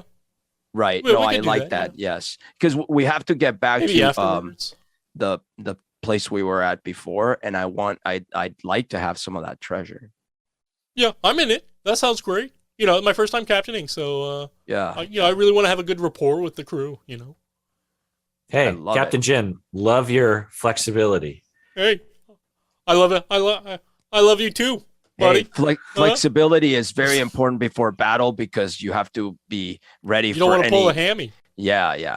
Yeah, absolutely. Yeah. All right. Well, we're about to steer into like this big storm now, so we should probably focus. Focus up as a crew. Be ready for whatever's going to happen, and lightning and stuff. Well, I'm used to being underground and mildly comfortable being above ground, but not so great on the sea. So I'm just going to hold on to this, whatever you call this tall thing, and I'm just going to pray. Perfect. So as all of you are like on this skiff, you're holding onto the mast. I'm gonna have all of you make just a general sort of seamanship check, which you can use your dexterity for if you'd like to use your dexterity, or you can use I'll say you can use like a history check if you want to, like more your knowledge of seamanship more than your footing. I am playing on my violin. I'm playing Thunderstruck. Yeah. Na, na, na, na, na, na, na. Just to give everybody a boost. I love it. Oh, okay. Is that a 1die4? Thunder. It's up to Adam about Yeah. whether or not this is successful. Giving I, everybody yeah. Heck yeah. Thunderstruck. I just learned to play that on piano. Thunder. I wanted to learn to play the like. Do we add a die? Is it a die 4 that we add to it? Yeah. Yeah, we got 2 cards. So add a D4 to your rolls, and then we're gonna draw some extra cards. We got a card for Jim and a card for Umberto. I got an Okay. 11. I got a 13. Appreciate people calling out Jim, getting him some cards. So I add the D4 to whatever I rolled. You add a D4, the roll a D20, and then add your dexterity My dex- bonus. yeah. Okay, and so add I a D4 got- to that. All right, so I got 14. Okay, none of you are spectacular, but none of you did terribly either. You're all kind of okay. And I'll say, Thrain, you are doing. You're not as seasick. Maybe it's because it's a small ship, but you're not quite as seasick as you usually are. But you're definitely like stumbling around. We've got 2 cards. So our first one is for Jim. He grows an eye that he can see out of on the palm of each hand. Ooh. Eyes without a face. That's particularly unfortunate because he needs his hand for steering and stuff. And he can't just poke himself in the eye with the steering wheel whenever he tries to grab on his steering wheel. He goes, "So this is a little unfortunate. I seem to have grown like some amazing sight out of my hands, but unfortunately I can't steer the wheel. So somebody probably is needing to take the wheel now." I can help you. Not This me. has never happened to me before, and I just want to know, I want all of you to know that I am willing to tackle this challenge along with all of you. So I go up to him and I'm offering my help, but I also poke at his eye in his hand. I'm like, poke. Oh, it's actually worse than that because your fingernails have grown 4 inches in length. So My girl's fingernails? yeah, girls' Oh, fingernails grow 4 inches in length. Okay, so I you go. have extra long fingernails. That is when I notice. So I hadn't noticed until I go poke, and then I assume there's some bad reaction there. And on top of that, I'm like, oh, and then I go to reach for my face in horror, but I accidentally stab my face with my nail. Like, oh! Jim says, "I don't want this to be received as like critical feedback, but that was quite painful when you poked my newly formed eyes that are in the palms of my hands with your exceptionally long fingernails." I have like claws now. Actually, this is kind of cool, but I just hurt my face with them. Can we fight someone right now? I want to use these. Yes, we're steering into it. As you steer the ship into the storm, you can see the clouds sort of looming above you. Can I close my hands now? I don't know. You're sort of just doing this. Like you're doing this. like this. This is steering like this, I think. It's like maybe Toon cupping over says, top. the girl who can drive. As you steer into the storm, you can see the storm seems quite unusual. A couple of things seem very unusual about it. The first is the clouds are of many different colors. They seem to be almost shifting and changing. Like you can see the outlines of the clouds stronger than you can see the clouds themselves, like the silver lining of the clouds. But they are dark, ominous clouds. It's just that the silver linings seem to be almost rainbow, shifting and changing colors. But the other thing that seems really unusual about the storm is that the rain isn't falling down, it's falling up. It seems to be pulling whatever the astral sea is, which you're starting to realize might not actually be water. But it is pulling whatever the substance is that is the astral sea up into the clouds. And this has a strange effect on the boat, which is that the boat keeps sort of lifting up and then falling back down into the water, causing it to sort of shift up and down as it gets pulled up by the rain that is pulling at its bottom and then smashing back down into the water. And Jim, who is sort of gripping onto whatever he can with like the tips of his fingers, and he goes, "This is really bad because like I didn't think it would be going in this direction. Usually rain falls the other way." And as you start to drift more into the sea, I need everybody to make me dexterity saving throws. I know these are your favorite ones right there. Yeah. I got a 10. 18. Is it? I forget 5 point. Oh, is it just Dex? Is that L? Yep, it's just whatever your dex. Oh, that's the bonus saving is. throws are right there. I see. Yeah. Right. Okay. Yeah, I got a 4. All right. Grollo, you managed to dodge out of the way, but Shush and Thrain, both of you get hit by lightning bolts as they strike out from the clouds around you, slamming into the boat, and they start to create some small fires on the boat after they hit you as well. Thrain, you take 8 damage, and Shush, you take 10. Ah! Oh. And the lightning bolts slam into you. You almost feel like your whole soul is vibrating, is like a pain that shoots through your whole soul. And Grollo, since you're the one who didn't get struck by lightning bolts, you see a strange sight up ahead of you.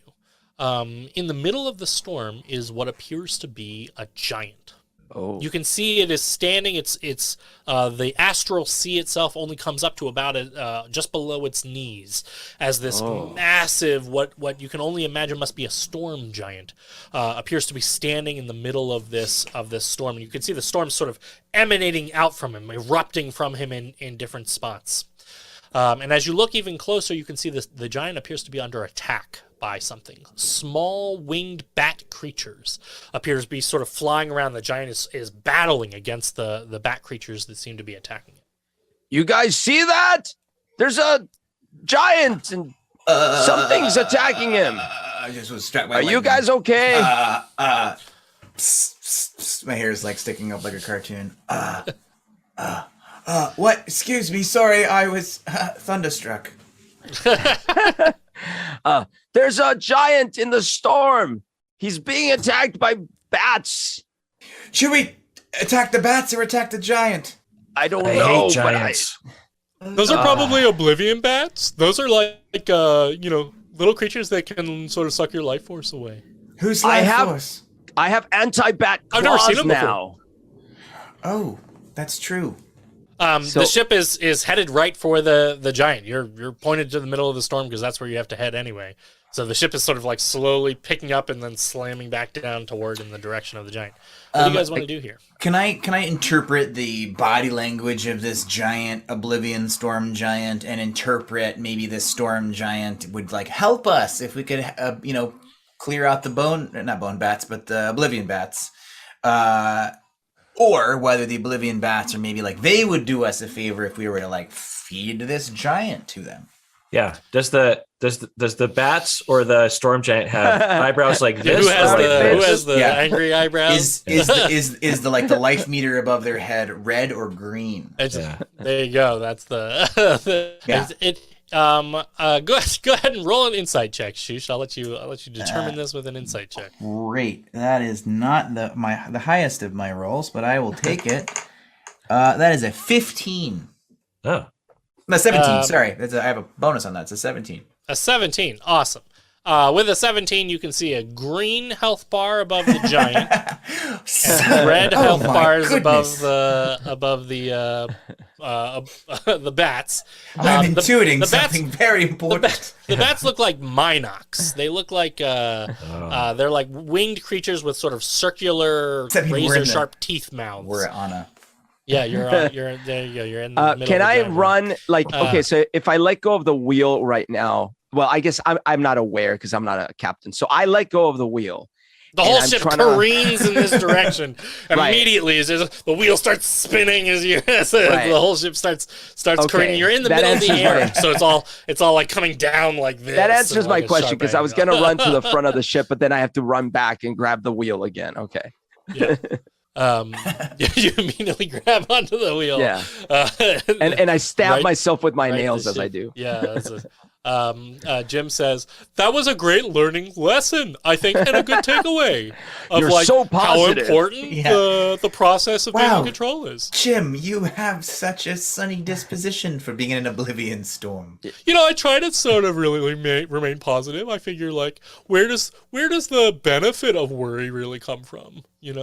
Well, we're in an Oblivion storm, so It's Listen, true. No, now, it is harder here. I agree. Now I would say it's time to worry Yeah. about that. Jim, I don't mean to worry you anymore, but there's two problems. One, we have to deal with probably both the giant and those bat things. And I'm starting to get really hungry from holding the wheel. Yeah, those are some like difficult to attack challenges, I would say. I'm not so much of a like problem solver. In We're like my learning mind, that. I'm a little bit more of like a problem doer, if you would so phrase in such a way. Right. Okay, yeah. so do that. You do that, and then shush. I've also just sort of poked my hand eye with my beard accidentally, and that's been like, sort of distracting me a little from the problem solving, I think. That makes sense. Great idea. Shush. Yes, He's got a good idea.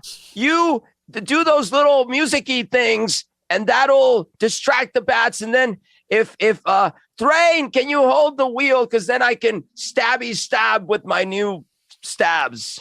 I stand up and I hold up my holy symbol and I touch Captain Jim and cast lesser restoration, hoping that it restores his hands. His eyeball Yeah. hands. Pan's Labyrinth over here. That's a great lesser restoration. I'm gonna say yes. You managed to heal his eyes on his hands, and that now goes away. And he goes, I do think this is a good solution. I think it'll help us sort of work together a little bit more as a team. Yes, and I run back to the mast and I hold on to it.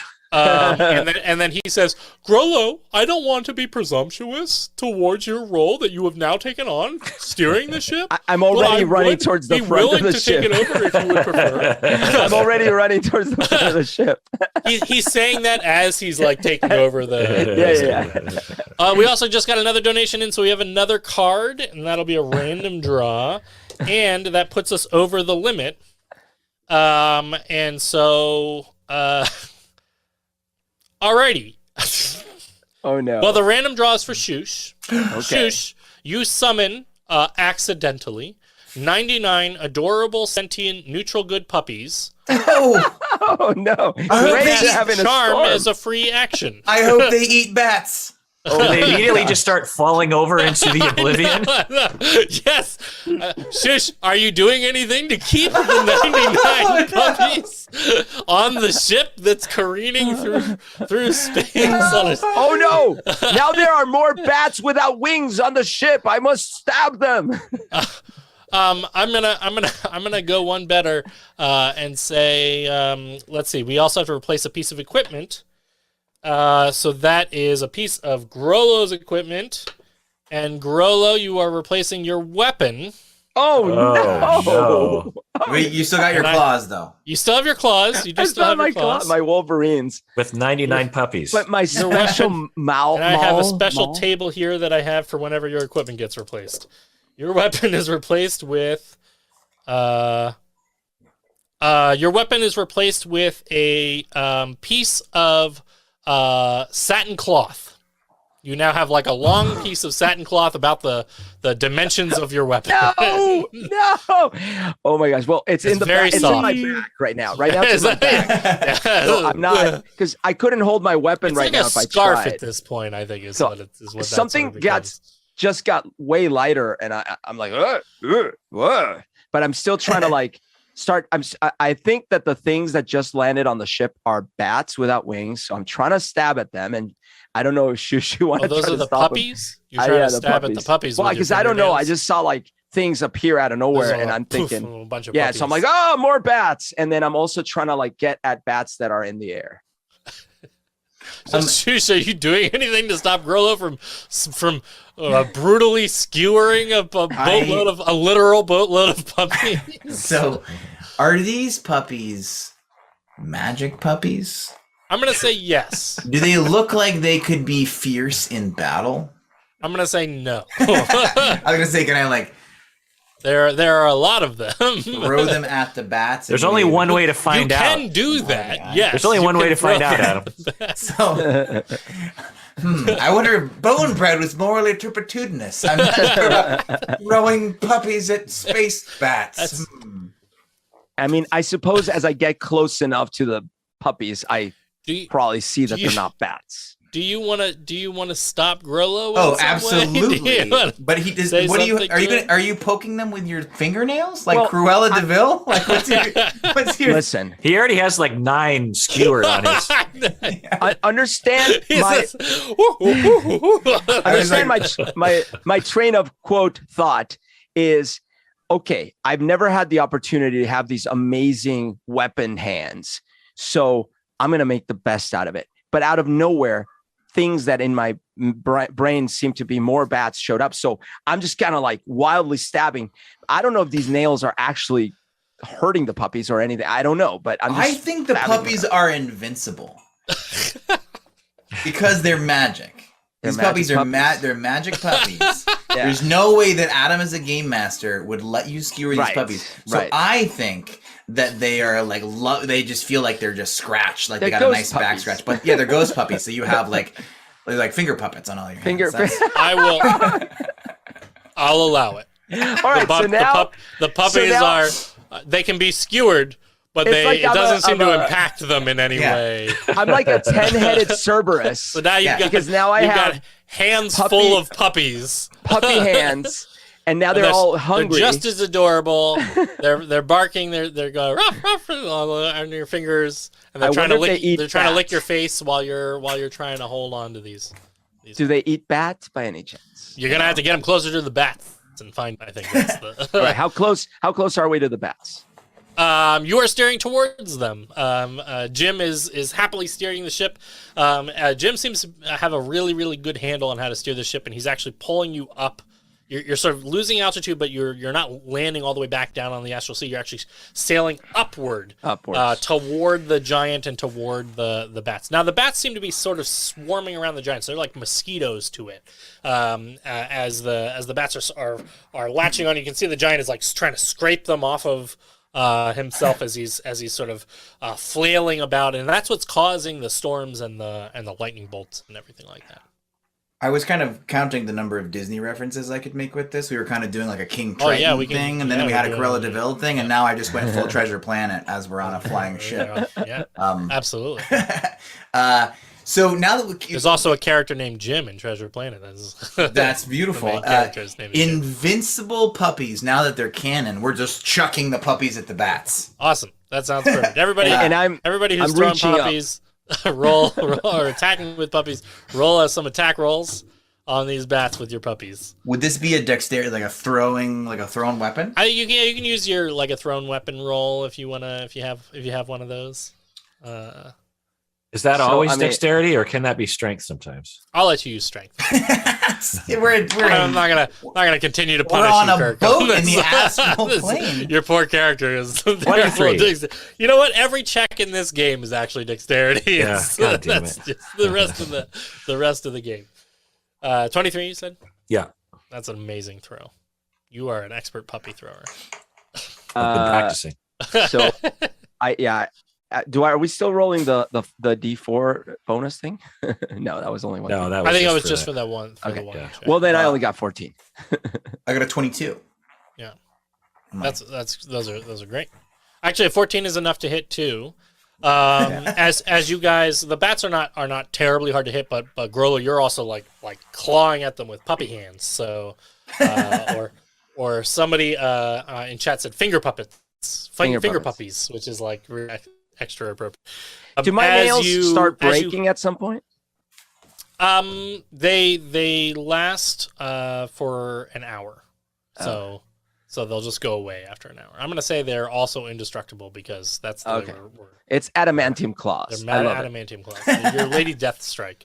And so as you Jim steers the ship close to the giant as all of you are hawking puppies. I'll go ahead and have each of you describe for me how your puppies are destroying these Oblivion bats that are here. Grollo, why don't you give us a puppy? Sure. So it's kind of a combo. The puppies like kind of slide off the nails often. So some of the puppies are chomping at the bats because they're pretty hungry. And some of my nails are also skewering some of the bats. And then the bats make this horrible squealing sound.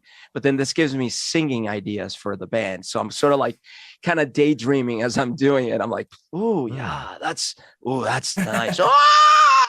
Like that kind of thing. Perfect. These are neutral good puppies, are they not? Yeah, they are neutral. So they're magical, invincible, They neutral good also- puppies.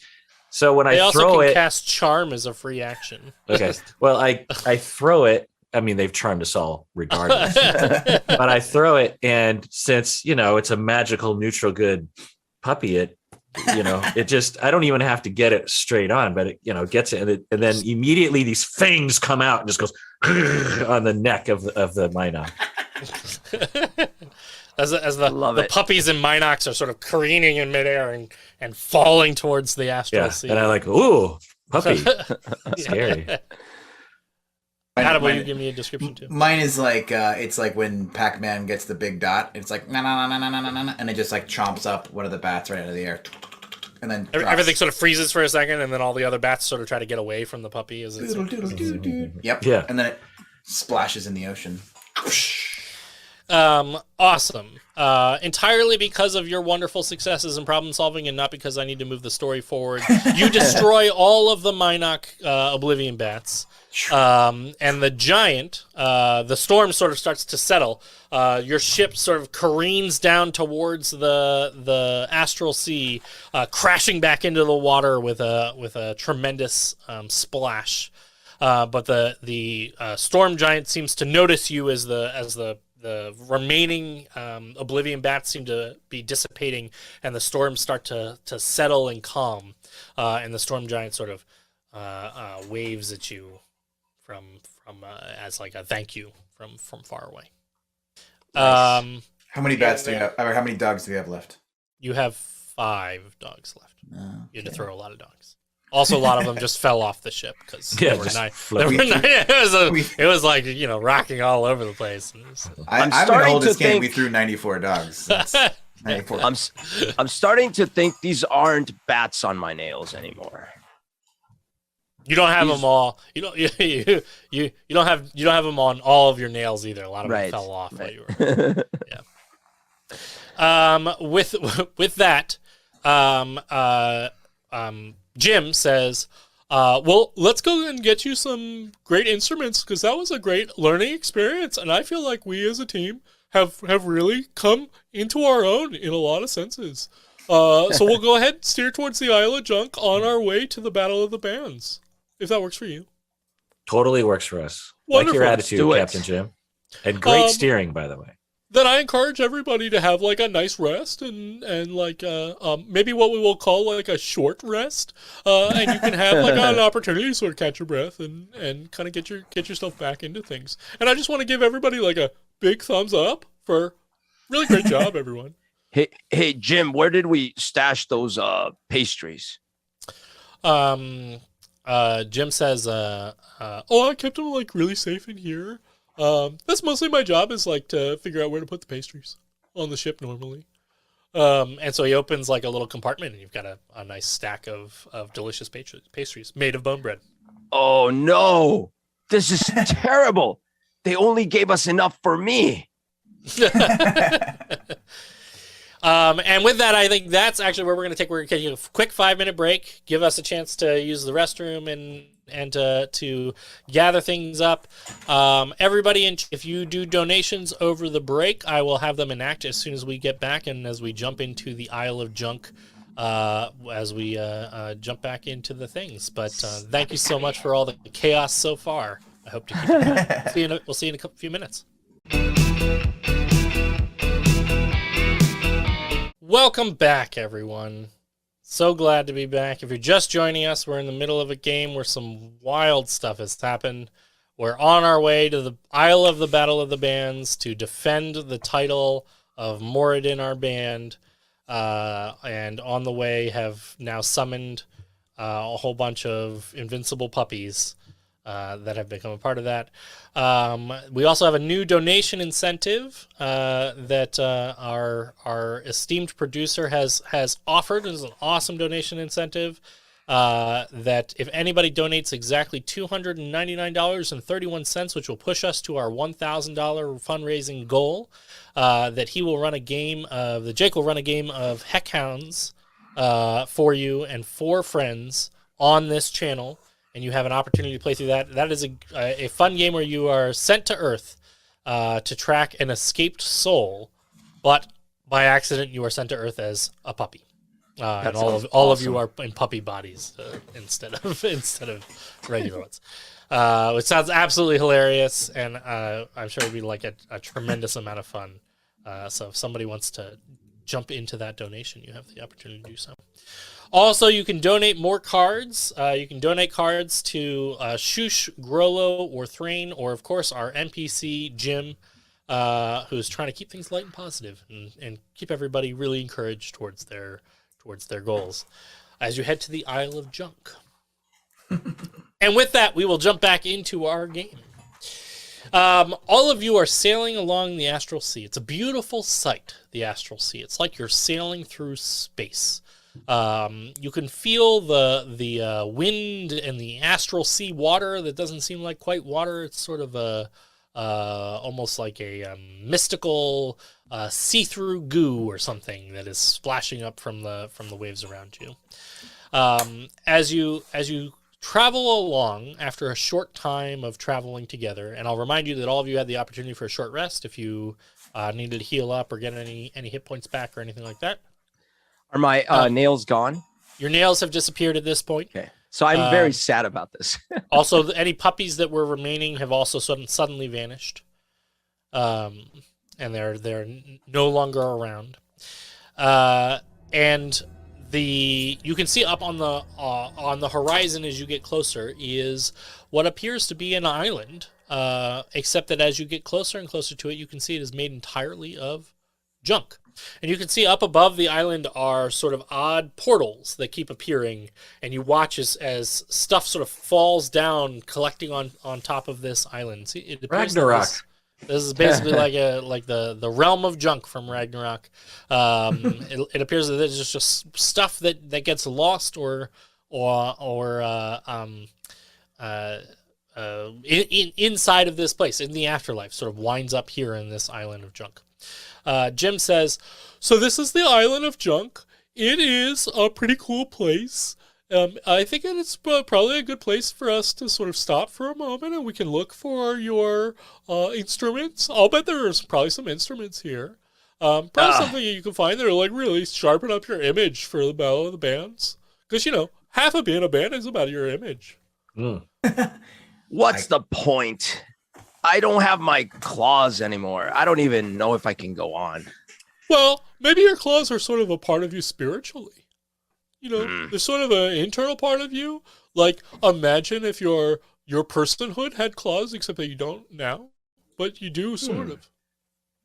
Grollo, Okay. once I start banging my drums and Shoes starts to make the light display and the violin, you are going to sing like the well, I was going to say angels, but you probably don't want to sing like an angel. You probably want to sing like those bats we were fighting. Yeah, you're going to sing like a Minox screaming in the night across the sky. Okay, Yeah. I like it. I was concerned anyways because I think those nails would have gotten in the way of my singing. So Yeah. What would Cruddy say? What would Cruddy say, really? Oh, cruddy. Now I remember her and I'm missing her. Although we got into an argument last night about don't go out to that demi-plane of whatever. And sometimes I swear. And then she doesn't like it because she doesn't like it when I use that kind of language. But then, Okay. So your relationship has progressed since the last time because you used to have quite a crush on her and you're really trying to. Well, I find that when you spend more time with someone, you really stop liking them as much. Horrible. As you pull up alongside the Isle of Junk, you can see that there really is just junk everywhere. It's piled on top of more junk that seems to just extend down well into the astral sea. As you do pull up, Jim says, "I feel like I should warn you, since it does seem like you're a little bit new to this area. You should watch out for the munchers. They sort of eat the junk, and they can eat you too, and they might not like so much that you're like here investigating their junk." Are there any, let's just say, old tablecloths from like a pizzeria around here in the island of junk? I'm gonna have you. So the way this will work is that all of you can look for what it is that you want to find. So you have to equip yourself for the Battle of the Bands. In order to equip yourself for the Battle of the Bands, you're gonna need to look the parts. You guys need to look like Moradin the band. Ooh. Do I still have the satin thing, or is my axe back, or my maul? You still have the satin cloth. So, and I must have realized, or no, I haven't realized it yet. So, So I think I have an idea. But it does have, if this gives you sort of like a hint to the actual effect that is happening here, it does still have Craig's maul written on the satin cloth on the side of it. I believe now it says Craig's shawl. Yes. Patum.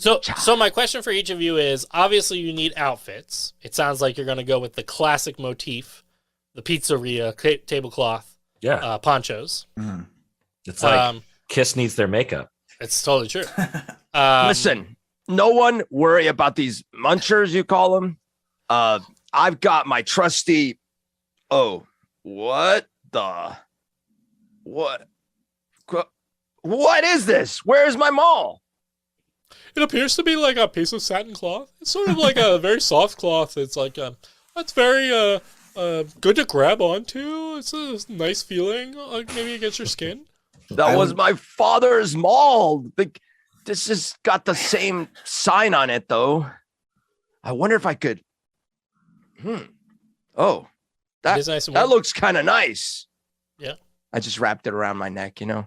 It's a nice scarf. So I'm looking for drums. Does someone else want to look for our outfits? Grolo, you don't have any things to play, so you should. You do need a wand microphone. Right. Well, I need a way to amplify my voice. Oh, right. As you know, I talk very quietly. Yeah. Of course you do. I am gonna play my violin. I don't need another violin. I've imbued in this violin years of practice, dedication, and love. I'm looking for a dirty pizza cloth. That is totally fair. Pizzeria.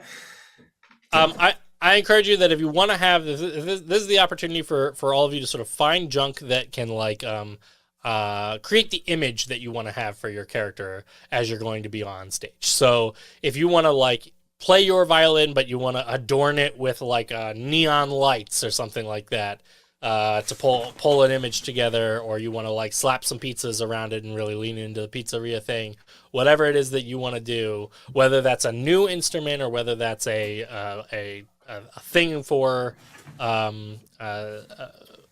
clothing or something like that, this is the perfect opportunity for you to sort of acquire that stuff. I think I'm going to find some chains and wrap myself in chains, going for the real ghost thing, like a little bit of a Jacob Marley kind of vibe here. But I can like shake them, I can like kind of shimmy, and it'll make like a Marley and Marley. Yeah. Chains. I want to look for a wand microphone, like a magic microphone, but I want it to be more like a stand, like almost like a spear of some sort. Because I have an idea of what to do with my scarf. You're thinking like Freddie Mercury style, like the microphone with like the pole. Aerosmith, Freddie Mercury, yes, the whole thing, yes. Yeah. And I also am, even though I'm kind of glad I don't really have impalable things on my fingers, I'm sort of like missing a little bit of it. So I'm thinking I want to have an outfit that looks sort of like it's made out of claws. Okay. Yeah. Like you've got like overlapping like spines or something kind of coming off of yourself. It could just be like bear paws or something. Yeah. You I just like see that. nails. You see like literally like claws and things. It might Awesome. be. I hate to think what the leftovers from making bone broth might be, but there could be some of that. Okay, all right. You're covered in claws of some kind. Thrain, how about for you?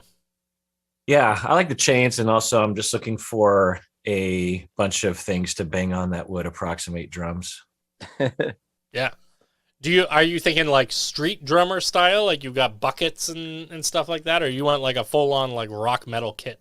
No, yeah, like a street, but in between where it's like metal but junk. I Yeah, assume I can't find an actual like drums. like you remember a stomp or something like that. Yeah, I exactly. mean, this is an isle of junk. There's everything here. Like Oh, there's everything. You see like a giant diamond sitting on the ground, and you see like gold like lying about and all this. It seems like literally anything that gets lost in the astral plane winds up here. huh. So Oh my there could God. totally be valuable things. You might be able to find a Well, whole drum set. so Grollo, as we're doing this, you should start to be writing your lyrics, and I think we should go with a junk metal puppy theme. I think I that love should, it. I love but it. it's got to be epic because this has got to be the greatest song in the world. This can't be a It tribute. always is. Yes, that's true. It cannot be tributes. Also, I need to go look for something for Cruddy because I have a feeling if I come home empty-handed, she's gonna wonder where I was, and she was already screaming at my corpse, and I don't know, So I wanna look around for like something really nice for Cruddy, which is not a diamond. It's like probably a monkey's paw or something along those lines. I'm obsessed with claws all of a sudden, so that's probably what I'm looking for is like a little trinket, desiccated goblin hand. Yeah, that's horrible. But yeah, you could totally find something like that. So here's what I'm gonna say. All of you don't have to make checks. You can find what you're looking for. So the three of you sort of venture out. It looks like Jim's gonna stick by the boat and make sure the boat stays intact and you have a place to leave from. But the three of you venture out into walking through this area of junk, and you do start gathering up all of the pieces that you're talking about, and you find some tablecloths and you're able to cut some holes in them and kind of get them set up, and you're finding the claws and the pieces. You do find some chains. You find it in like an intact like metal kind of junky looking but still good sounding drum set, even to like start gathering the pieces all sort of scattered about. However, as all of you are gathering up all of these pieces, you start to notice movement coming around from different areas of the junk pile. It always seems to happen sort of just off the side of your vision. As you turn and look, you don't see anything there. But as you are hearing, as you're seeing this movement, you're also hearing these noises like a crunch noise that keeps happening. It almost sounds like it's happening in the distance or just around sort of the next junk dune as you are wandering your way through. But as the three of you are gathering up sort of the last of your stuff all together, one of you finally notices what's going on. I'll have everybody just roll a perception check, and I'm just going to give this to whoever rolls the highest. I got a 2. 9. 7. So With a 9, Thrain, you finally spot the creature that seems to be making this unease in this place for you, and it appears to be a sort of floating ball with no eyes, and a mouth, but broken into 3 pieces with razor sharp teeth. Slimer. Is a little bit like a Slimer, yeah. But with no real like eyes, just sort of the mouth section of it. And it's sort of floating in midair, and you can see it's sort of munching down like in the middle of chewing and swallowing some piece of junk. Looks to be an old chair. But this must be what Jim referred to as a muncher. But right as you see that, you can see that suddenly you are surrounded by 4 of these things in total that have sort of drifted around, and they don't have eyes, so you can't tell if they can see you, but they do seem to have sort of stopped and seem to be pointed in your direction. It looks like they may have finally noticed you here. Boys, we have company. Oh no! And with And that, I don't have my maul. I'm going to have all of you roll initiative. Ew. All right. I'm very perceptive, but slow to the take. Really. 17. Also a 17. Well, there you go. All right. Shush, I believe that puts you first. The creatures start flying towards you, start floating towards you, with their mouths sort of opening and closing and their razor sharp teeth clanging together or gnashing together. What do you want to do? There are 4 of them. Are they all coming towards me, or are they coming towards the group in general? They are. They're coming to all of you are together. You've sort of gathered up all the last pieces that you need, and you've got everything you need. So you could also try to just escape if you wanted to. But these things are surrounded, so you may need to create sort of an opening or an opportunity to escape if you want. Stinking cloud. Do you want to target any particular area or just around you? I mean, if they're coming towards me, it's going to be stinking cloud, and then I believe because Thrain is a dwarf, he's like immune to stinking clouds. I'm so glad we used this earlier so that I can already have it pulled up. But I'm going to look at Grollo and tell him to put his finger over his nose, like. And then I see that, and I put my fingers on your nose, kind of hard.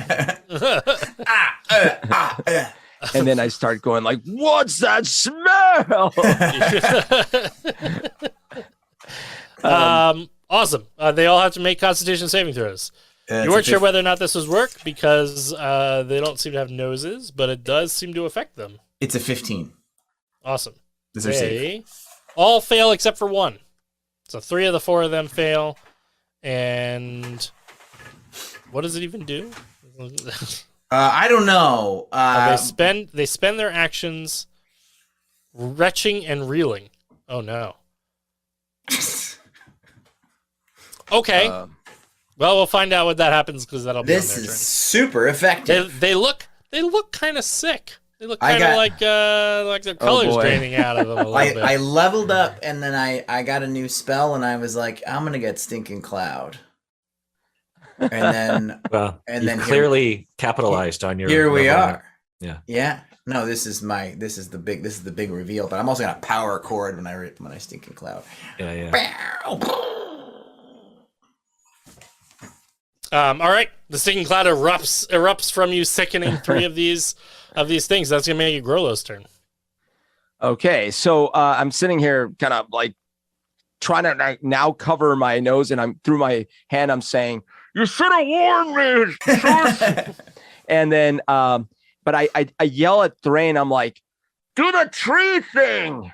And then I guess I let go of his nose, and I start punching because I don't have a weapon. So I want to punch these creatures. Is there one nearby that I can punch? Yeah, the one that's not sick is like still flying towards you. You can just give it like a okay. whack I just as I punch whoa. So should I roll here? Yeah, give me a roll. Okay. 19. Nice, that'll definitely hit. And I'll give you just we'll call it a D4 for your punch plus your strength.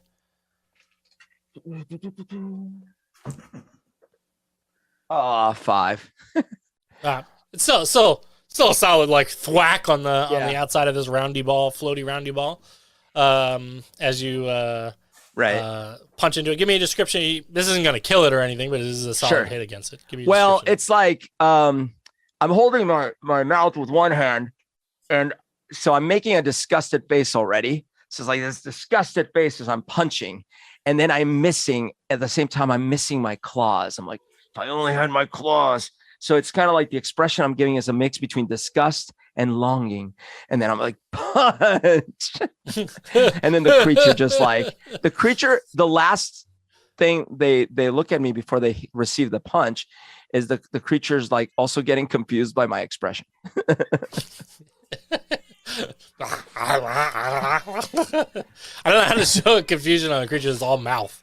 I think you did it pretty well. Perfect. As you slam your fist into this creature, it sort of reels back and it seems stunned just for a second. Thrain. I mean, I have no idea where Golo's going with this, but I take out one of my acorns and I throw it at his feet.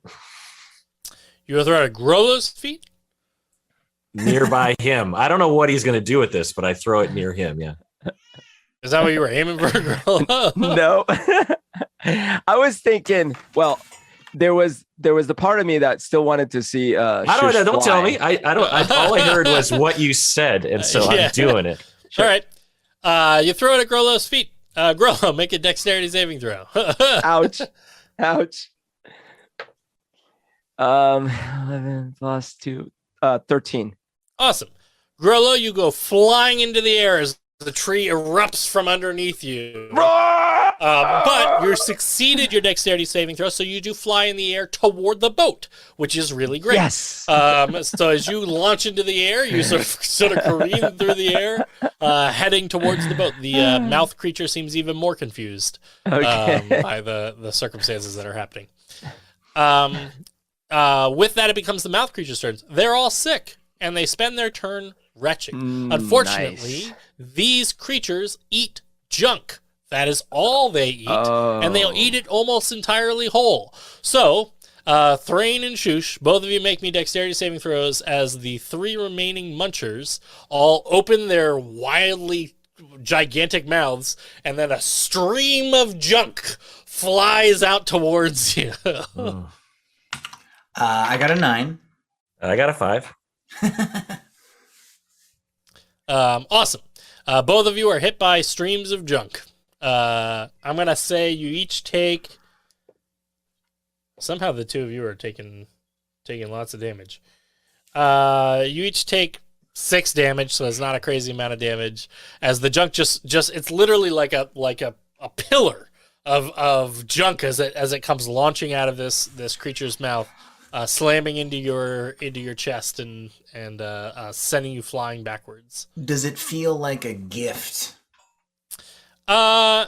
Like, are there any other useful junk? Yeah. Are they all just showering us with useful stuff? Like we've been graced the benevolence of these munchers. Like, take this. Is it their way of making it rain? Is that? It's making it rain. Oh yeah, like this is them bestowing upon us all of their gifts. Yeah. I'm gonna say, washing machine. Both of you find. Both of you find, in an incredibly unlikely turn of events, you find tickets to get into the Battle of the Band. No way! Hidden in the pile of junk. In fact, you find backstage passes. Wait a minute, this isn't junk at all. Passes. Oh. You found that's some good junk right there. Yeah, but Wait, where am I at right now? Because I flew. They to the are, ship. unfortunately, for last year. Was it signed at least? Yeah, they are signed. But with your charm person, you might be able to. These are the tickets you're looking for. All right. But they, Adam, VIP did we passes from last year. did they reunite with me then? Because I flew. Yeah, I'm going to say that the two of you catapult with Okay. all your junk that you're holding back towards Okay. the ships. Right. You're there at the ship, careening into the ground. Yeah, it's like a Goofy movie moment. Yeah. Grolo, that was a wonderful idea with the acorn, but I hope it had the desired effect you're looking for. What? My head's still spinning. Yeah, that's sort of what I was going for. Okay. Well, anytime you want that to happen again, just say the word acorn. Perfect. Jim says, so it looks like you found your costumes and your, outfits, whatever you want to call them, for performing, and some instruments. So that's really good. I say we get out of here before the munchers come by and eat the ship. Absolutely. You ready for doing your Battle of the Bands? Are you guys all warmed up and stuff? La la la la la la la. We're not far from the island, so it shouldn't take us very long. We got 2 card draws for randoms. So let's see here. The first one's for Grolo. Oh boy. Okay. Nope, I'm going to give you a different card. That one doesn't make any sense. You're getting... Uh-oh. A sperm whale falls from the sky, landing on a location of your choosing. It then disappears. What? Is it junk? Can It must this be in junk. the future? Can this be in the future? Yeah. I'll give you that one you can hold on to. Yeah. I'm gonna- You At suddenly any get the awareness at that any you have the point- ability at to any conjure a sperm whale. Sperm whale. I'll just let you know it lands and then disappears. So it doesn't stick around after that. Does it Right. actually crush things? Would it crush things? Yeah, it does we don't know. land. We'll It have to does see. land We'll have on to see. the- Oh, Thrain, did you get this too just now? no, what? I have a feeling that I haven't felt in a long time, Oh, but I don't know exactly. Something big is coming. Something Uh-huh. big. yeah. Okay. I know. We're going to rock. So that must be it. that's the big thing. So the next one goes to Thrain. Thrain, everything you touch turns to oatmeal for 1 minute. Don't touch the boat. Don't touch the boat. Don't touch the boat. Also, don't touch the bag of acorns. Well, what can I touch, really? I mean, I touch... No. Don't touch your beard. I'll say it has to be with Don't your go to hands, the bathroom. not just like with your feet touching like all your clothes turn to oatmeal. I create a black hole of growing Yeah, like oatmeal around. growing oatmeal Yeah. in every direction. No, it has to be your hands. You gotta like touch Okay. something. Well, And I'll say you that are- I'm touching like a stool and it turns into oatmeal and I'm just like, "Ugh." Oh no. It's only for a minute. Does anybody want to try to eat the oatmeal? I'm already there. I'm already there. Krill dives across the ship, ready to try out this stool oatmeal. I knew there was something heavy coming. I touch another stool and sort of put it next to him. Scoot it with your foot, like scoot some more. Thrain, have you always had this ability? No, I don't know what is going on. It must be a part of this world. Yeah. Some strange things have been happening, like that weird thing where like we haven't had a proper breakfast. That is a weird thing, yeah. Here's your chance. Have you guys not eaten the pastries that you were given? When, Can someone feed me? This curse every time you try to eat bone bread.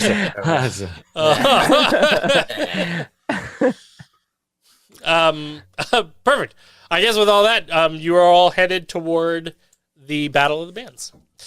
The Battle of the Bands takes place on the Isle of the Battle of the Bands. It is called the Isle of the Battle of the Bands because it's literally the only thing that ever happens here.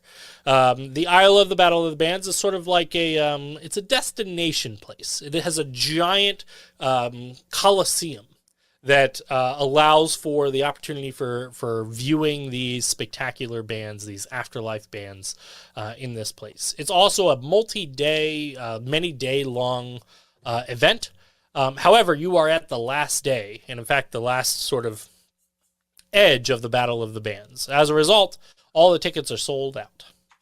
As you are pulling up to the dock of the Isle of the Battle of the Bands, and you tie up to the post of the dock of the Isle of the Battle of the Bands, you can see that there's not actually a lot of people here at the dock. Everybody is inside, but you can hear the rock coming out of the Coliseum, the open top Coliseum that is this amazing place. And there are a few people that are sort of straggling about in this area that you can see making their way in. At the very front entrance there appears to be a nice doorway, a big wide double doorway. And sitting above the large wide double doorway is a gigantic beholder. It sits with its many eye-stalk tentacles looking down at the pathway leading up into the doorway. And anytime anybody sort of walks up the path towards the doorway, its large eye shines a colored beam down on that person. And you can see them sort of showing something, must be a ticket or something along those lines. And then the eye turns bright green. And it makes a sort of ba-dung sound, and the massive beholder says, "You may pass." And then like the person passes underneath them as they head their way into the Isle of the Battle, into the Coliseum of the Battle of the Bands. You can also see the big beholder seems to be wearing sort of what could only be described as a shirt that says security on the back. Security in white beholder. text, a black shirt with security in white text. What do you guys want to do? You're dressed in band gear. How do you want to get into this event? Shoosh, you're the tricky one. Is there a backstage entrance? You don't see anybody coming in and out of the backstage. Clearly, like you're late to the party, so you don't know what that might be. But you do see a what looks to be another doorway around the other side. Yeah, you suspect that's probably the backstage. Let's head over there to that door with an air of like, well, of course we need to be at that door. Like we're all in costume. We're prepared. But shush, the entrance, the main entrance is this. Our entrance is over here, Grolo. We are performers today. Oh, right. Yes, of course. Do you guys want to bring Jim with you? Do you want him to watch the boat? What is the he's sort of following your directions, so He does make a nice sort of squishy sound with his mop leg. yeah, he does. That is true. Can we incorporate that? Well, we need a bed. It's just a Beck song now. This is weird. We need noises. Bez, wasn't that the Happy Mondays guy? We need a dude just kind of dancing on stage. Yeah. So yeah, Happy he should Mondays definitely guy. come. Yeah. Well, I'm like really honored that all of you would have thought to bring me with you, and it makes me feel really touched as a part of the team. Jim, can you dance? No, but Perfect. I am also willing to try. Anyway. Yeah, like I can't either. So that's great. So you'll be on stage and you'll do the part that we rehearsed, and then we just play great. I didn't actually rehearse any parts. I was sort of listening to what you guys were rehearsing, but I think I can kind of figure it out. Jim, let me tell you something. I don't know what the word rehearse means. I just heard some people saying it. Oh, I think it's sort of like a form of practice of like trying to dive in and kind of get used to the role in which you will be playing within. That's what you do. You aspect. dive in on the stage. That's what you do. I can do that. I think. Yeah. I'll sort of head first onto the stage. Yeah. No, I head first. I'm the singer. Oh, my apologies. Yeah, just kind of point to wherever you want me to go. Yeah. Okay. We'll go to the back door over there and see if we can get in.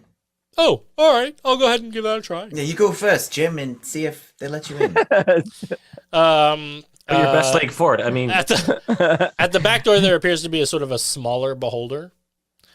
And so Jim sort of walks up and he goes, hello, I'm with the band. We have to come in order to perform for our performance.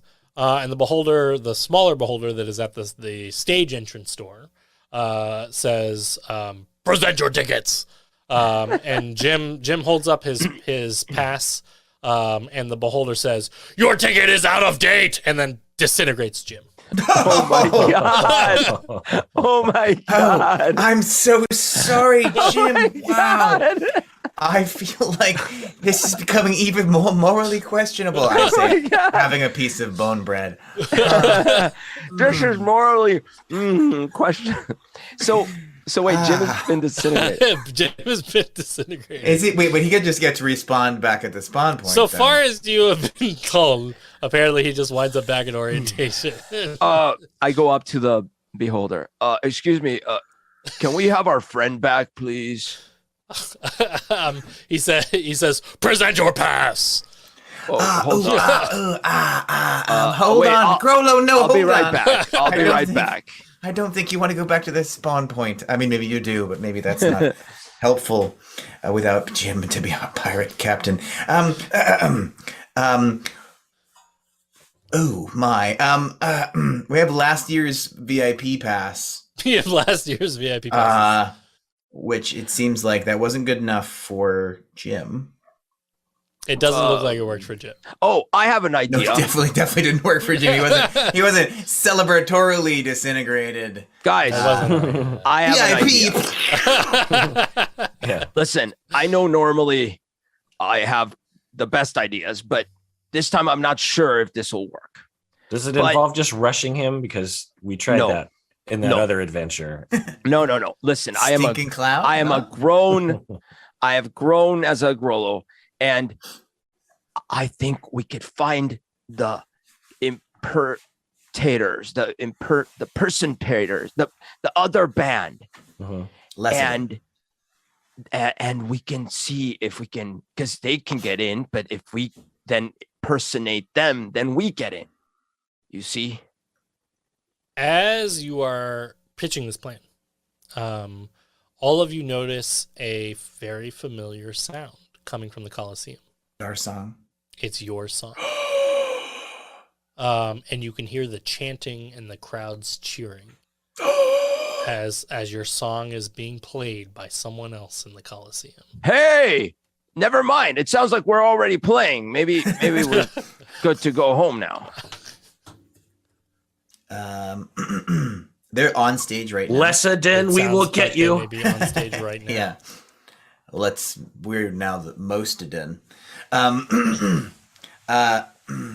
Charm person on the backstage beholder. I'm casting it. On a beholder. I'm casting it at 3rd level. He is a small beholder. Behold, which says I can target one additional creature, so I'm going to target multiple of its eye stalks. As he's casting that, I pray to Moradin and I say, Moradin, please, we have 10 minutes left on the stream. Please, and as he's You've doing been there that, before for us. Let us rid this plane of the Lessadin, and so that we can be more Adin for you. yes. And as he's doing that, I'm grabbing my silk scarf maul and like just trying to distract the beholder by saying, "Have you seen my magic trick?" And I'm just kind of like waving it in the air in front of him, in front of his many eyes. I'm gonna say, as you walk up, you cast your spell. You are distracting this beholder, and the beholder sort of looks over all of you. All of his eye stalks suddenly focusing on Grollo and Shush and Thrain, and he sa's, "Moradin." Oh yes! And then he takes some of his eye stalks and he sort of puts them in like a like a little like you were gonna wrap some around. And he goes, "Oh, you guys rock!" He says, "Aren't you on stage right now?" Oh yes, but I don't know how, because we're here and we've been dead for 100 years apparently. They are Imposters. He says, "That's the most metal thing I've heard of." Yeah, man. What do you need? We need to get in, and might you be able to help with some pyrotechnics with your abilities? For you guys, anything. All right. Because you did just eliminate the 4th beetle. Yeah. Oh, sorry about that. Yeah. I didn't recognize him. Yeah. Well, he was a new member. He was. Hey, he was. Are you friends with Bonebeard? Ghostbeard? Ghostbeard, that's it. Yeah, he makes the best bone bread. That makes sense, because if he's a pyrotechnic too, so I figured you guys knew each other. I think you mean pirate. Oh, I think you mean pirate. well, No. technically, yeah. Rim shot. He says, "Let me get you guys on stage." Yeah. And then he turns around and then he floats through the back entrance door, and he shouts at the bigger beholder. He goes, "Watch the side entrance, dude!" And the bigger beholder goes, "Okay." As you follow this beholder, I can see the beholder now. He has like long hair, and yeah. down this long hallway. As you're coming into the hallway, the sound sort of muffles as you're coming into the Coliseum. But as you come out of the end of the hallway, you are coming out from immediately behind the stage, and you can hear the chant of the crowd. Oh, and they're my chanting, gosh.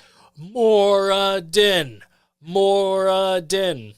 And you can see as you come up toward sort of the side parts of the stage, just off stage, you can see the 3 members of the fake band Moradin who are standing there, and it looks like they are accepting the award for for the Battle of the Band. And you can see the host who's dressed in this beautiful outfit, and he seems to be sort of like a tall, lanky guy dressed in this absolutely amazing, colorful suit. And he says, "It is my honor to present the award for Battle of the Bands to the true band, Moradin." I say, "Yay, go Moradin!" Wait, hold on. Is that us?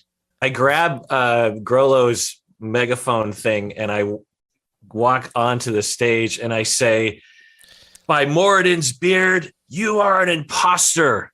In classic Bill and Ted's Excellent Adventure fashion, there's like a great guitar, like bow, as you walk up on stage, and like everybody's like, you watch as the entire audience turns and looks at you, and then looks back at Moradin, and then looks at you, and the host goes, "It appears we have another challenger."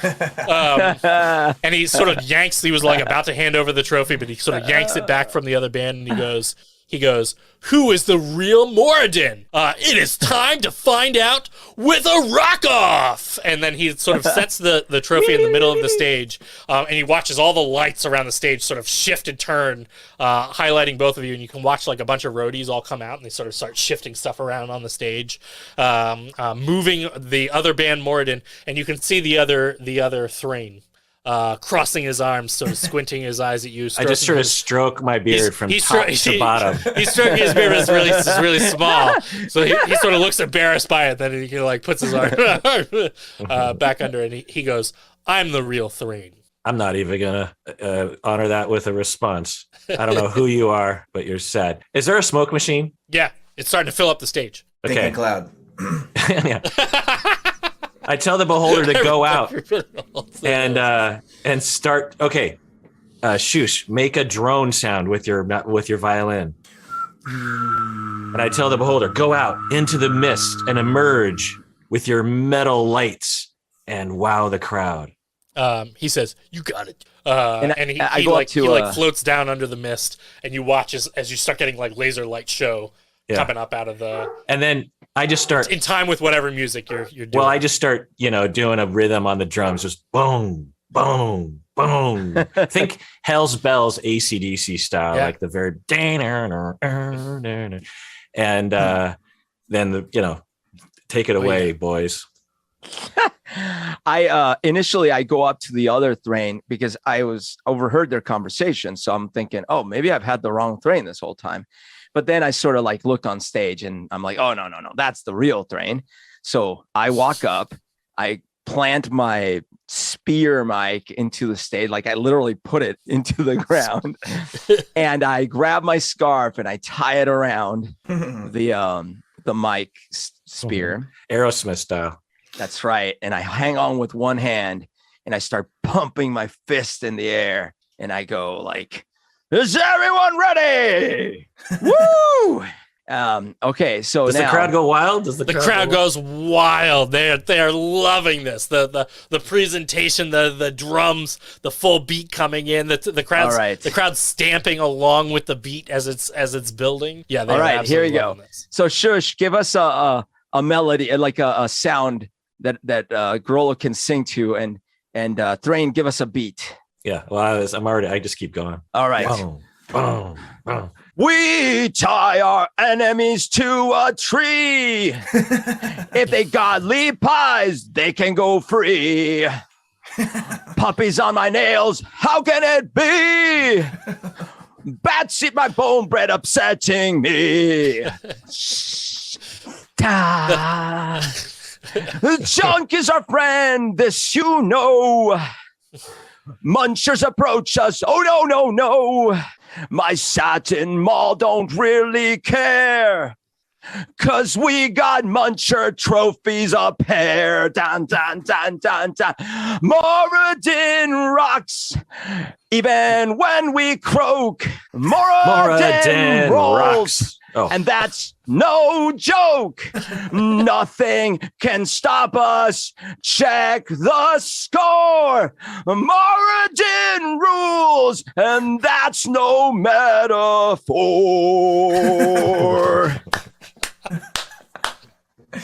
end that with a sperm whale dropping from the sky. Yes. Oh, the whale. Remember the whale. Yeah. Sperm drop. The sperm. Do you want to drop it on the audience, or are you dropping it on the other band? No. Do I even Well, have don't they just control go back of to where it drops? orientation if they get obliterated? Wait till they vote first, though. I Yeah. drop it. Do I drop it on the other band? No. Oh yeah, drop it on the other band. Yes, absolutely. All right. That's very I metal. drop a They- sperm whale on the other band. The other band looks like they're about to like respond. They're gonna like get a full. They're like, yeah, do it, and then just they are destroyed. But the audience loves it. They are cheering. They're screaming your name. They're screaming Moradin, down with Foadin, and they're screaming that as they're cheering you on and asking for an encore. And the host comes out and he goes, by process of elimination, rock champions Moradin, and then hands you the trophy. And that's it. It's a freeze frame of all of you. Yeah. As we're jumping in the air. Yeah, as you jump in the air. Oh, does Thrain throw one more of those little acorns and then we all You all leap. flying. It's like catapult in the air in rock fashion. Yeah, there you go. And I guess that's where we'll end our campaign. So thank you so much. Thank you so much, everybody, for joining in, being a part of our awesome rock concert. Thank you so much to Adam Davis. Thank you so much to Kirk Honda. Thank you so much to Umberto. Thank you so much to everybody who came as a part of Psychology in Seattle. And of course, thank you so much to our hosts, Mini Terrain Domain, for helping to make all of this happen.